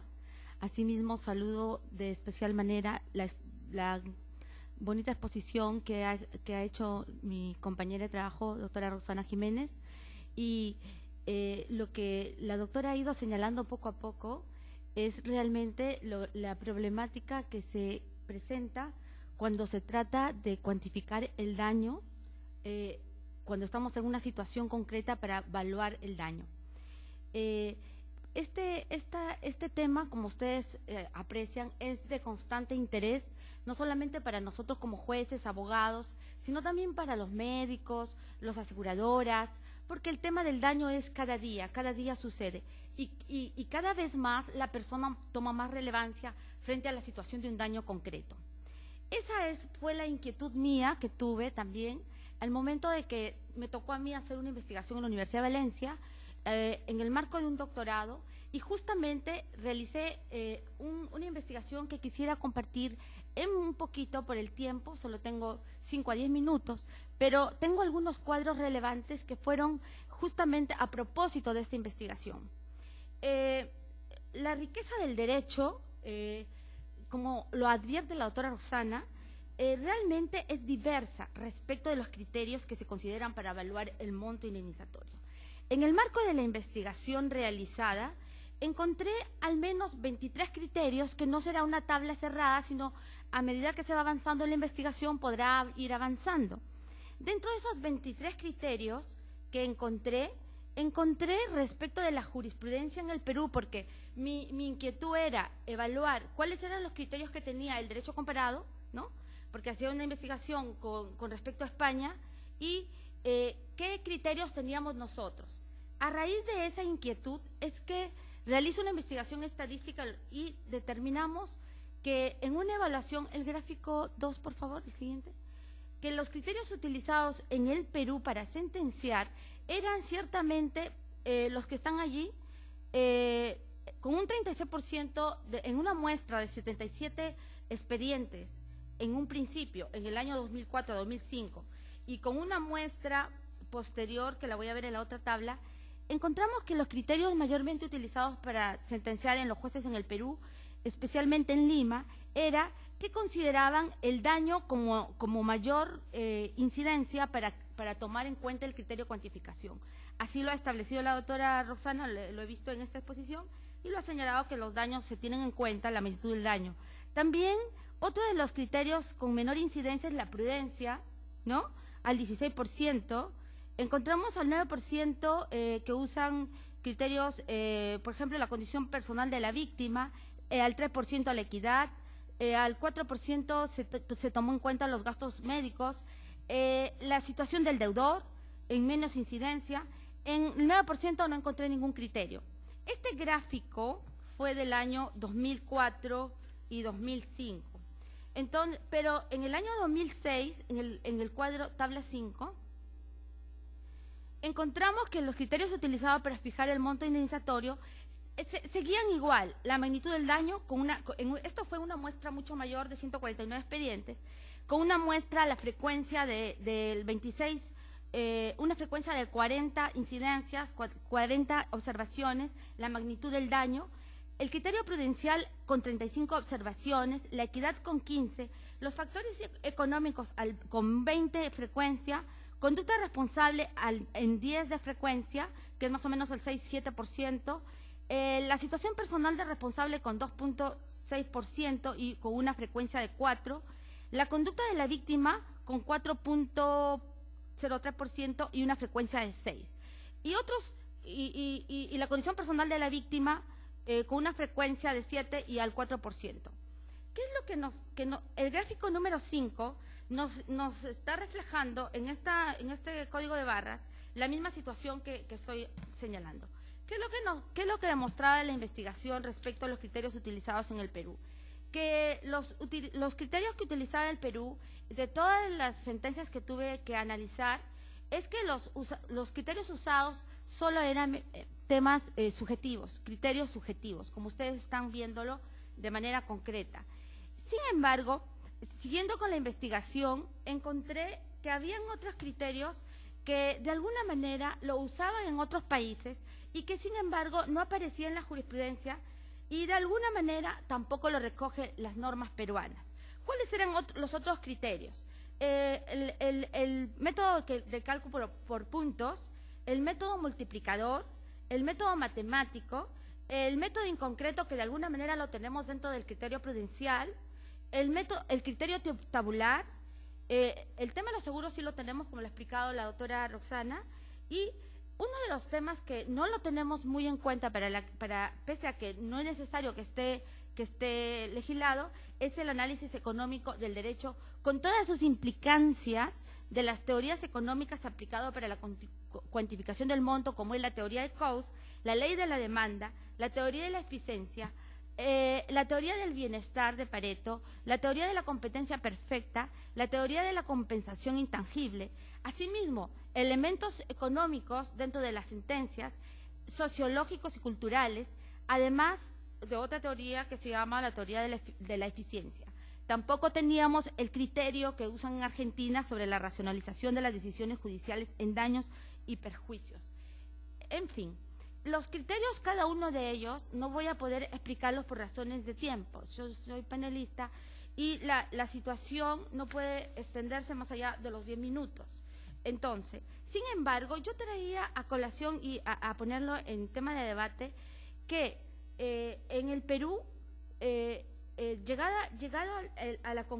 llegó a la conclusión de esta investigación que en el cuadro, ¿puede por favor pasar al cuadro número 6?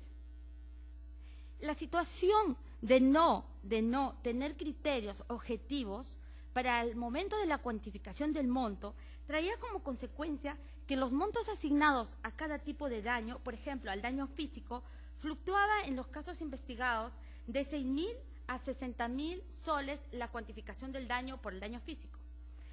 Lo que hacía en la última cuadro están las incidencias.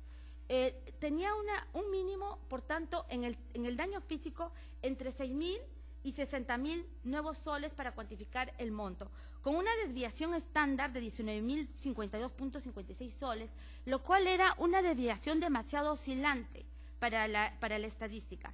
Respecto de los daños materiales, por ejemplo, teníamos un mínimo de 27.000 soles para cuantificar en las sentencias investigadas y un máximo de 321.670 soles. Fluctuaba en un rango muy oscilante con una desviación estándar de 160.308. Igual pasaba con el daño moral, con un mínimo de 20.000 soles y un máximo de 250.000 soles, y también con una desviación muy oscilante. Entonces, ¿qué trae como consecuencia, según la investigación y las observaciones realizadas a la jurisprudencia del Perú? Se llegó a concluir de que los criterios utilizados, que anteriormente estaban en los cuadros anteriores, determinaban la oscilación en los montos de la determinación del quantum. Esto determina de que en el Perú, al menos de la época que yo investigué, los criterios de los jueces para poder cuantificar, obviamente no están dentro del estándar objetivo que deberían tenerlo. ¿Por qué? Porque no tenemos métodos objetivos para cuantificar el monto. Uno de los métodos que más llama la atención en lo que se tiene que tener en cuenta el derecho comparado sería el método el sistema tabular español, que tiene como base tablas a partir de las cuales se establecen indemnizaciones básicas, y con un tema de corrección, unos factores de corrección, se pueden llegar a determinar cuantificaciones superiores a las estándares, a los mínimos. Lo que yo me preguntaba durante la investigación era si es que en el Perú podría asimilarse criterios de cuantificación mucho más objetivos, a fin de que la jurisprudencia no sea tan oscilante, y si es que al asumir todos los criterios de cuantificación antes indicados podría traer como resultado de que entre unos y otros podrían contraponerse. Por ejemplo, si tendríamos en cuenta que tendríamos que asumir un sistema tabular como el español, si a partir de eso podríamos utilizar otros criterios adicionales al sistema español, al sistema tabular, a fin de que los criterios de cuantificación en el Perú sean menos oscilantes. La pregunta, en realidad no es una pregunta, sino es como poner en el tapete, ¿no?, para la doctora Roxana, porque ella obviamente conoce de estos temas, y sí, porque la investigación arribó a la conclusión de que podría, de alguna manera, partirse de un sistema tabular y a partir de ahí usar otros criterios que podrían ayudar a los jueces a fin de evitar esas oscilaciones, de tener, por ejemplo, 6.000 soles del daño físico y hasta 250.000, tener un estándar medio a partir del cual pudiera ser más razonable la cuantificación, ¿no? Eso respecto ¿no? Muy bien.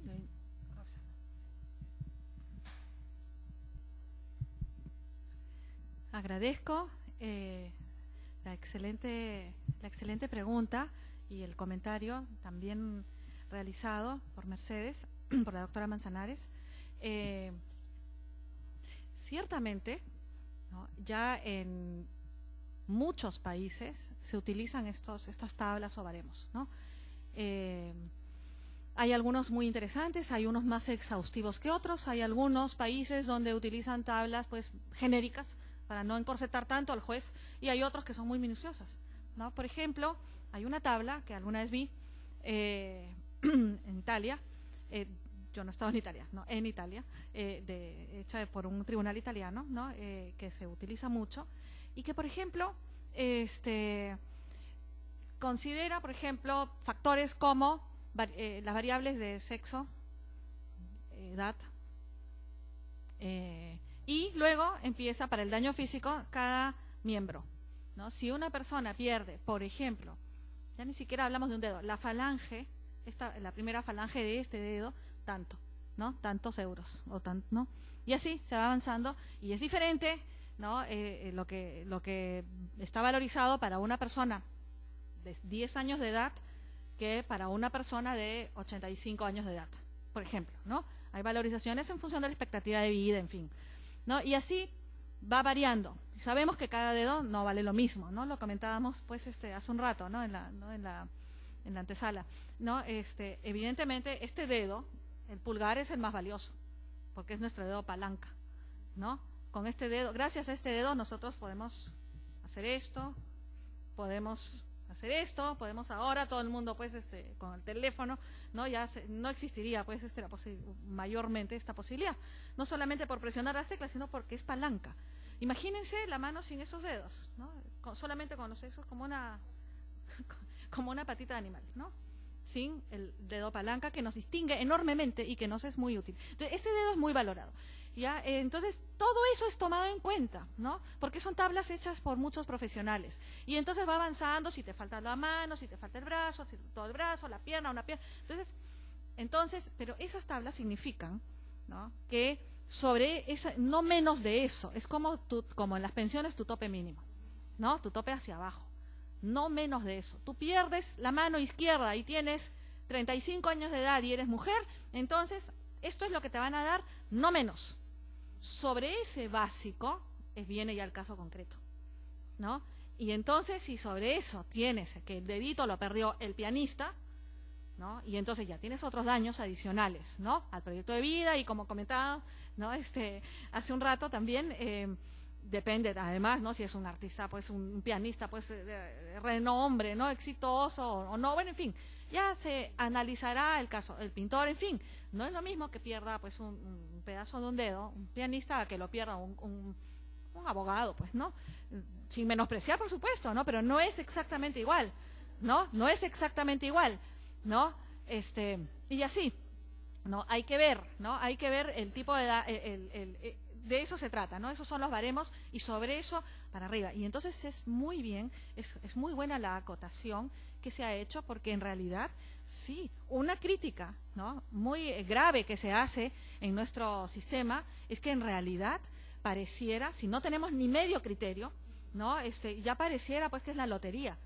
Ojalá que me toque ese juez que es pródigo en las indemnizaciones. No, ese es un miserable, ese no te da nada. ¿Cómo vamos a tener un sistema judicial, ¿no?, que tenga ese tipo de aproximaciones o ese tipo de visión por parte de los justiciables, ¿no? Tenemos que encontrar, sí, cuestiones básicas, generales, ¿no? Que me resarzan adecuadamente el daño y sobre esto analizar en forma minuciosa el tipo, ya el caso concreto, ¿no? Y si se vamos a aplicar equidad, porque hay cuestiones que no están probadas, hay que establecer, como dije hace un momento, también los parámetros y continuar fundamentando hasta lograr, ¿no? un resarcimiento adecuado. Eso es, estas tablas son generalmente pues para los daños físicos, ¿no? Ahora, el gran problema, ¿no? El gran dolor de cabeza siempre va a ser el daño moral, ¿no?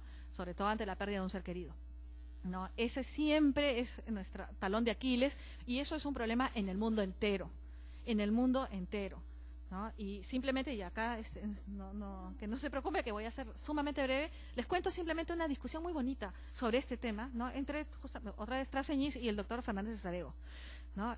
Para Fernando Traseñís, el daño moral no debería resarcirse, ¿no? El daño moral no, porque él dice, si muere mi hijo y alguien me ofrece un dinero, yo me sentiría indignado.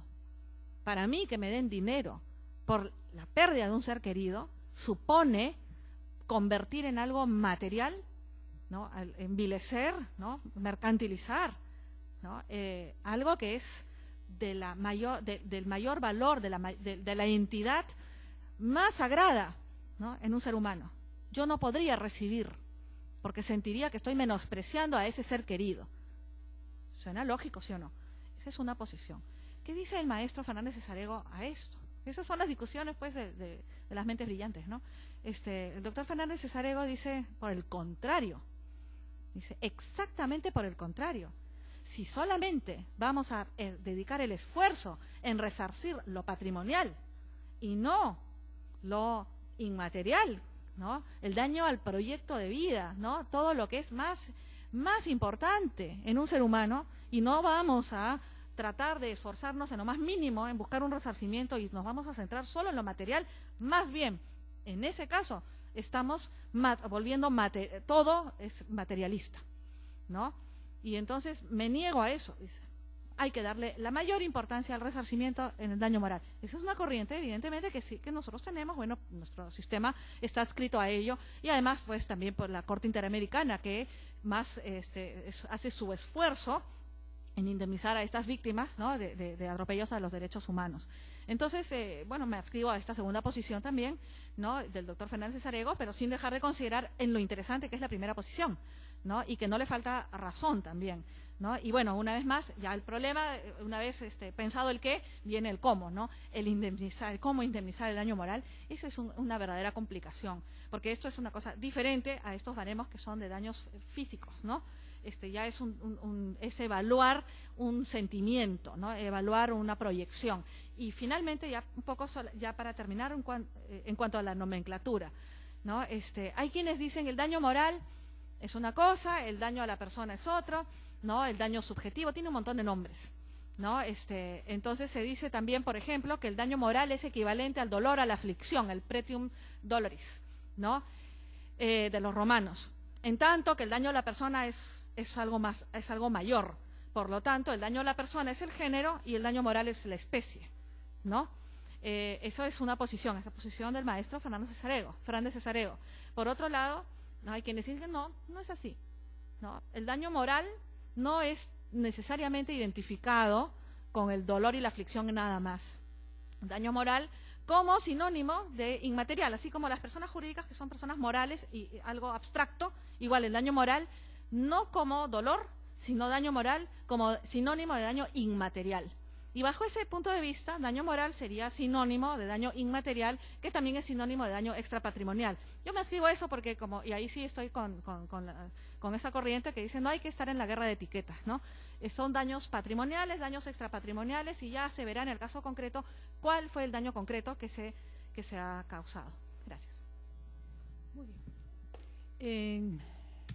Pasamos a la rueda de preguntas. En realidad, por el tiempo, una o dos preguntas suficientes. El doctor Rómulo Torres Ventosilla.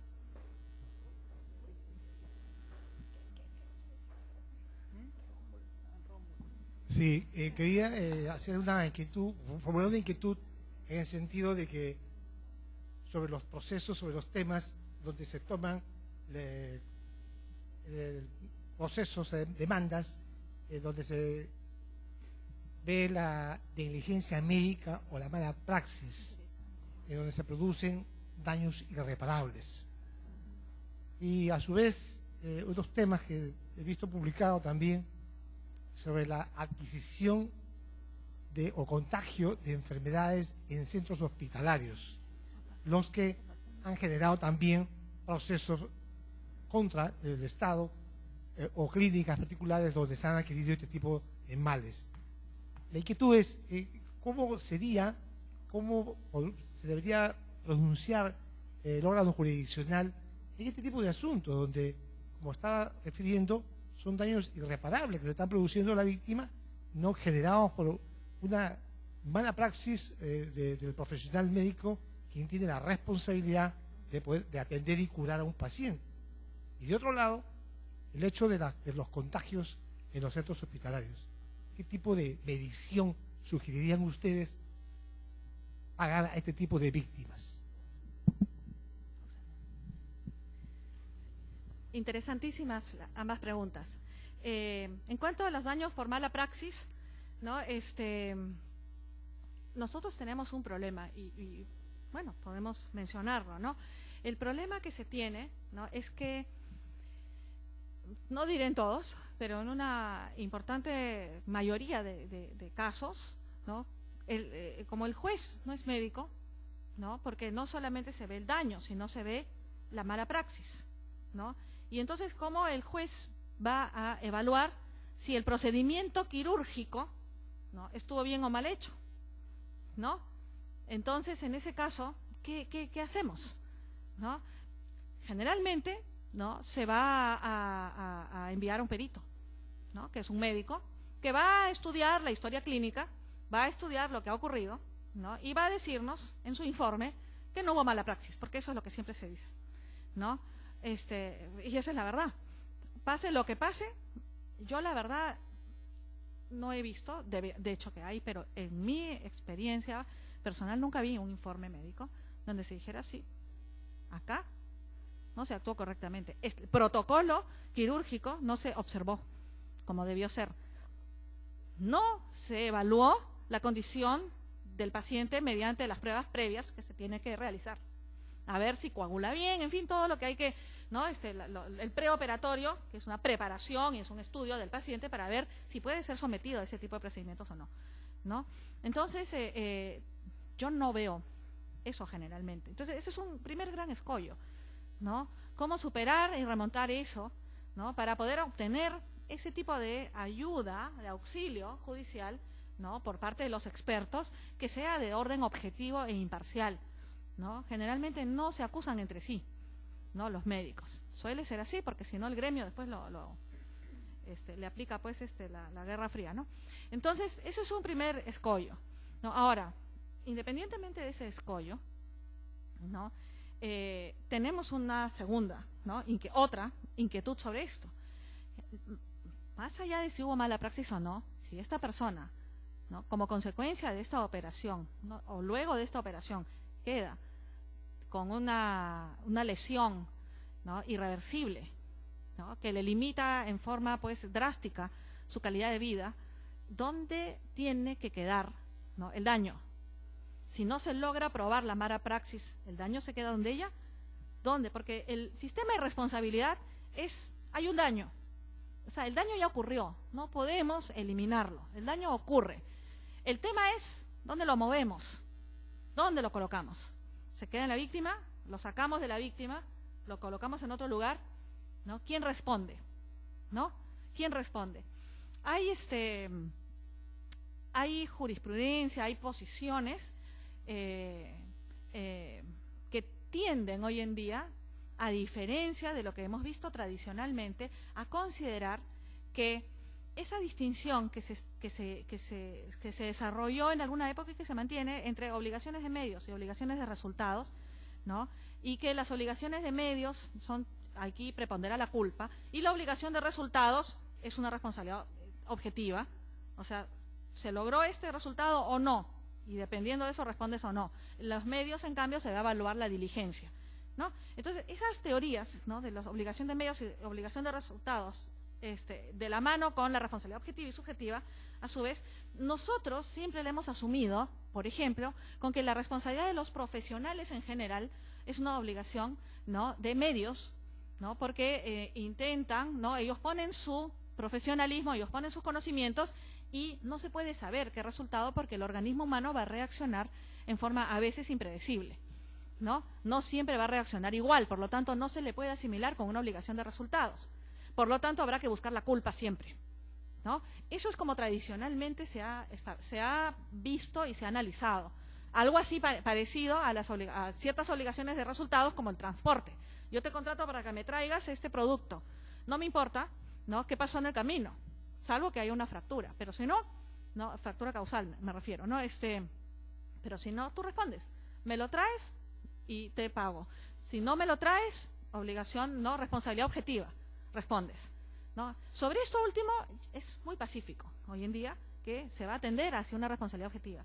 Pero el tema de los médicos y de los profesionales, y específicamente lo de la medicina, ha sufrido una serie de variantes justamente por esta inquietud, ¿no? Daños irreversibles, ¿no? Lo más preciado para el ser humano no es lo patrimonial, ¿no? Entonces vamos a coincidir con el maestro Fernández de Sarego.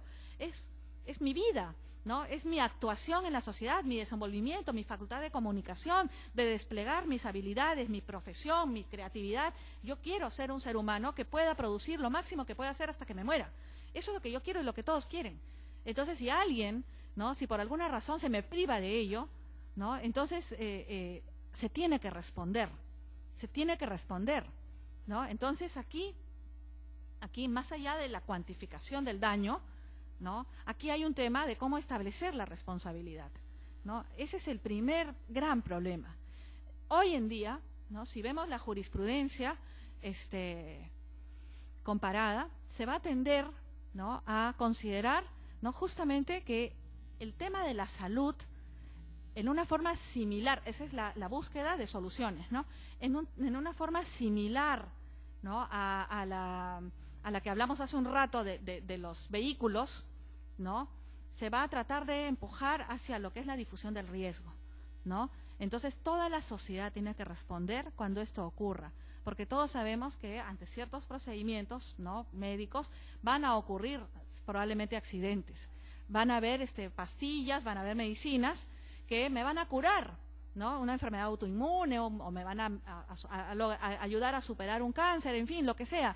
Pero hay un porcentaje, ¿no?, que no va a responder bien ante esa medicina, ¿no? Esos daños que se pueden dar, ¿no?, ese efecto residual, ¿no? Hay un grupo minoritario que puede tener efectos secundarios terribles. Sin embargo, estamos dispuestos a aceptarlo, ¿no? Estamos dispuestos a aceptarlo y a pagar por la medicina y a no retirarla del mercado porque el beneficio es mayoritariamente mayor y todos estamos dispuestos a asumir ese riesgo y a tolerarlo. Por lo tanto, los seguros, por eso es que también el seguro se aplica mucho en medicina, ¿no? El seguro va a ser la forma como todos nosotros y cada uno va a ir poniendo a esa bolsa para reparar ese tipo de daños en ese tipo de procesos, ¿no?, en ese tipo de casos. Por lo tanto, va a tenderse entonces a una responsabilidad de orden objetivo en cuanto al tema del seguro, ¿no? Y ahora, ¿no?,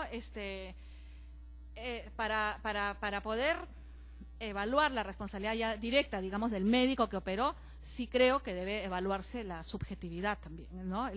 No puede ser responsabilidad, yo pienso, que en cuanto al médico que opera, no puede ser responsabilidad objetiva, porque si no, de verdad, yo no creo que exista un médico, ¿no?, que se pueda atrever a aplicar ninguna cirugía, ni ningún tipo de procedimiento, ni a recetar medicinas de cierto tipo, ¿no?, porque van a temer la responsabilidad objetiva. Si haga lo que haga, ¿no?, voy a responder, aunque sea diligente, ya no hago nada. Entonces todos perdemos. Entonces yo creo que sí, para los médicos, como para los profesionales en general, y eso es lo que dice también nuestro código, tiene que ser una responsabilidad subjetiva. El problema es cómo encontrar, ¿no?, si realmente actuó con negligencia o no. Hay casos que nos quedan claros, ¿no? El típico caso, ¿no?, de ejemplo de salón, que es cuando dejó la gasa o la tijera en el abdomen, ya pues es claro que es una negligencia. Pero hay otros casos donde es muy difícil saber si realmente hubo negligencia o no, si él tenía que haberle practicado ciertos procedimientos o no, y si no lo hizo, y si eso es negligencia o no. Entonces, Entonces aquí realmente yo considero que sí, efectivamente es un entrampamiento que habría que ver la manera de superarlo para poder tener informes objetivos de profesionales que nos coadyuven un verdadero auxilio judicial. Eso sí, y respecto a los contagios en los hospitales, ese es un tema fascinante. Realmente no tenemos mucho tiempo para hablarlo, pero hoy en día eso está de alguna forma relacionado con los daños colectivos, ¿no? Los procesos colectivos, ¿no? Y que es ahora el boom, pues, del derecho, ¿no? Ahora hay cada vez más congresos internacionales sobre estos temas, las famosas class actions, ¿no? Todos los procesos colectivos en general, ¿no? Que hay distintas vertientes, ¿no? Si hay, por ejemplo, ¿no? En un hospital que no cuidó mucho, ¿no? Ciertas reglas de salubridad y de pronto pues hay una epidemia y un contagio, vamos a poder estar ante una llamada class action, ¿no? Y sí, definitivamente va a tener que responder. Yo sí creo que ante este tipo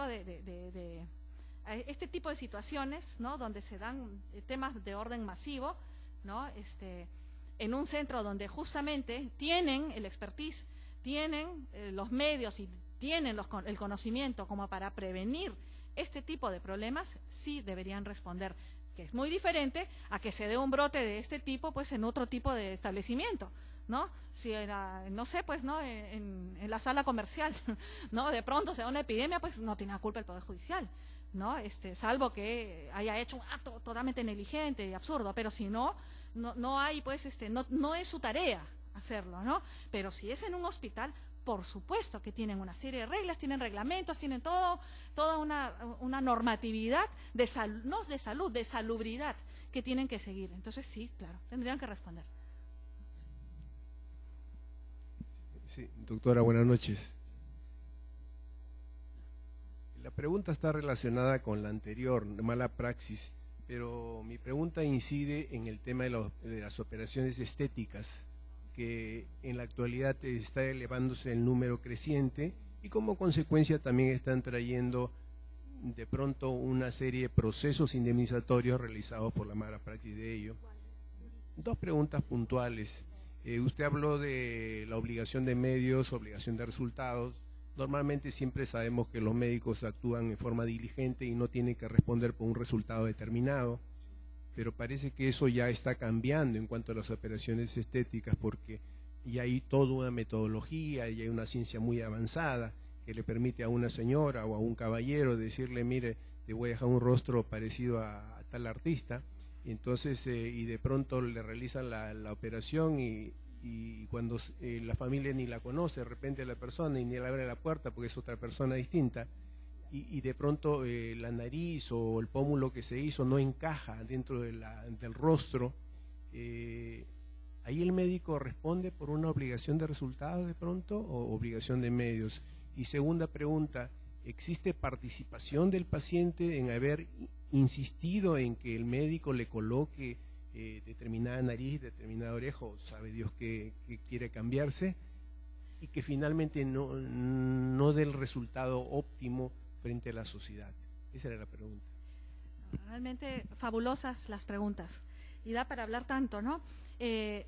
Ciertamente, ¿no? Cuando hablamos de tema médico, hemos hablado del tema general, pero el caso de la medicina estética es un caso muy separado, ¿no? Porque una cosa es una operación quirúrgica de salud. Cuando hemos hablado antes, estábamos pensando en la salud, ¿no? En cómo me curo, ¿no? O cómo combato un cáncer, un tema en la vesícula, cualquier problema que yo tenga, y entonces el médico en su lucha, ¿no? Por restablecer mi salud.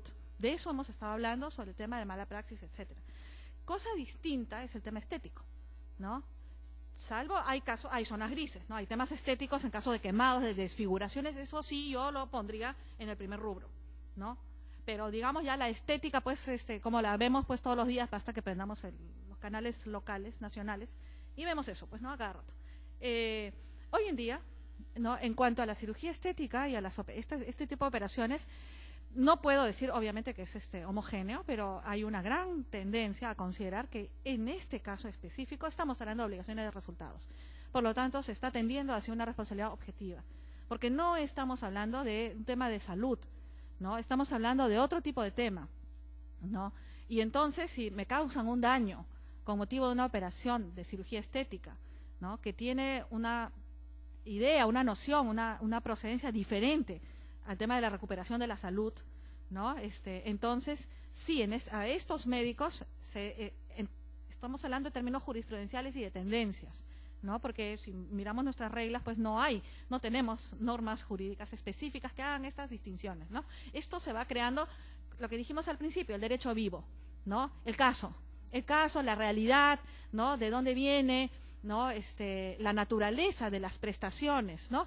Entonces, en base a eso es que la jurisprudencia va creando. Entonces, la jurisprudencia en el mundo, en general, ¿no? Está tendiendo, no diré en forma uniforme, pero está tendiendo, ¿no? hacia considerar que son obligaciones más de resultados y por lo tanto se les va a aplicar una responsabilidad de tipo más objetivo, ¿no?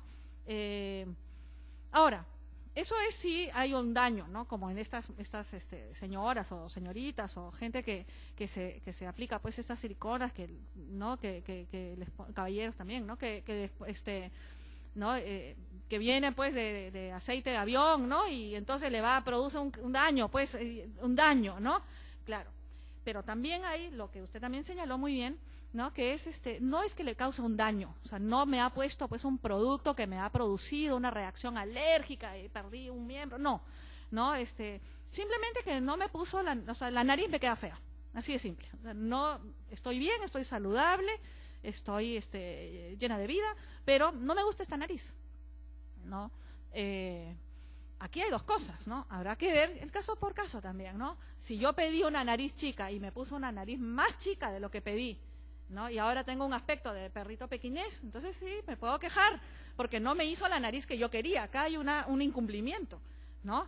Pero si me puso la nariz que yo quería, y esa nariz no va con mi cara, ¿no?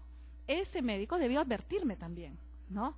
Esos médicos no puede ser que uno les diga, inyéctame, quiero los labios de Angelina Jolie, le van a hacer eso a todo el mundo, porque se ve horrible, y el médico tiene la obligación, ¿no? De decirle todas las consecuencias, ¿no? Si usted se hace eso, ya no va a poder masticar bien, ya no va a poder hablar bien, ya no va a poder hacer esto, no puede hacer lo otro, le va a picar, le va a doler, le va a arder, tiene que decirle, ¿no? Además no le queda, porque su cara no va para eso, ¿no? Usted tiene un rostro clásico, para este tipo de labios es para un rostro exótico, o sea, ya tiene que explicarle, ponerle los dibujos, para eso están ahora todos estos programas que usan y deben usar estos médicos para mostrar al paciente cómo es que va a quedar, porque al paciente le toman la foto y lo ponen en la computadora y con el Photoshop o no sé con qué programas ya le muestran, usted va a quedar así, ¿no? Y entonces él va a tener que aceptar, va a firmar un contrato. Y sí, yo quiero lucir como esa persona y así voy a ser igualito a mi actor preferido o a mi actriz preferida, ¿no? Y bueno, si lo desea,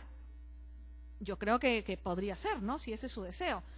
Porque para gustos y colores, para el médico de repente eso es feo, pero para el paciente eso es bonito, ¿no? Entonces, pero eso tiene que quedar muy claro. Entonces aquí la responsabilidad precontractual, ¿no? El momento de las negociaciones, ¿no?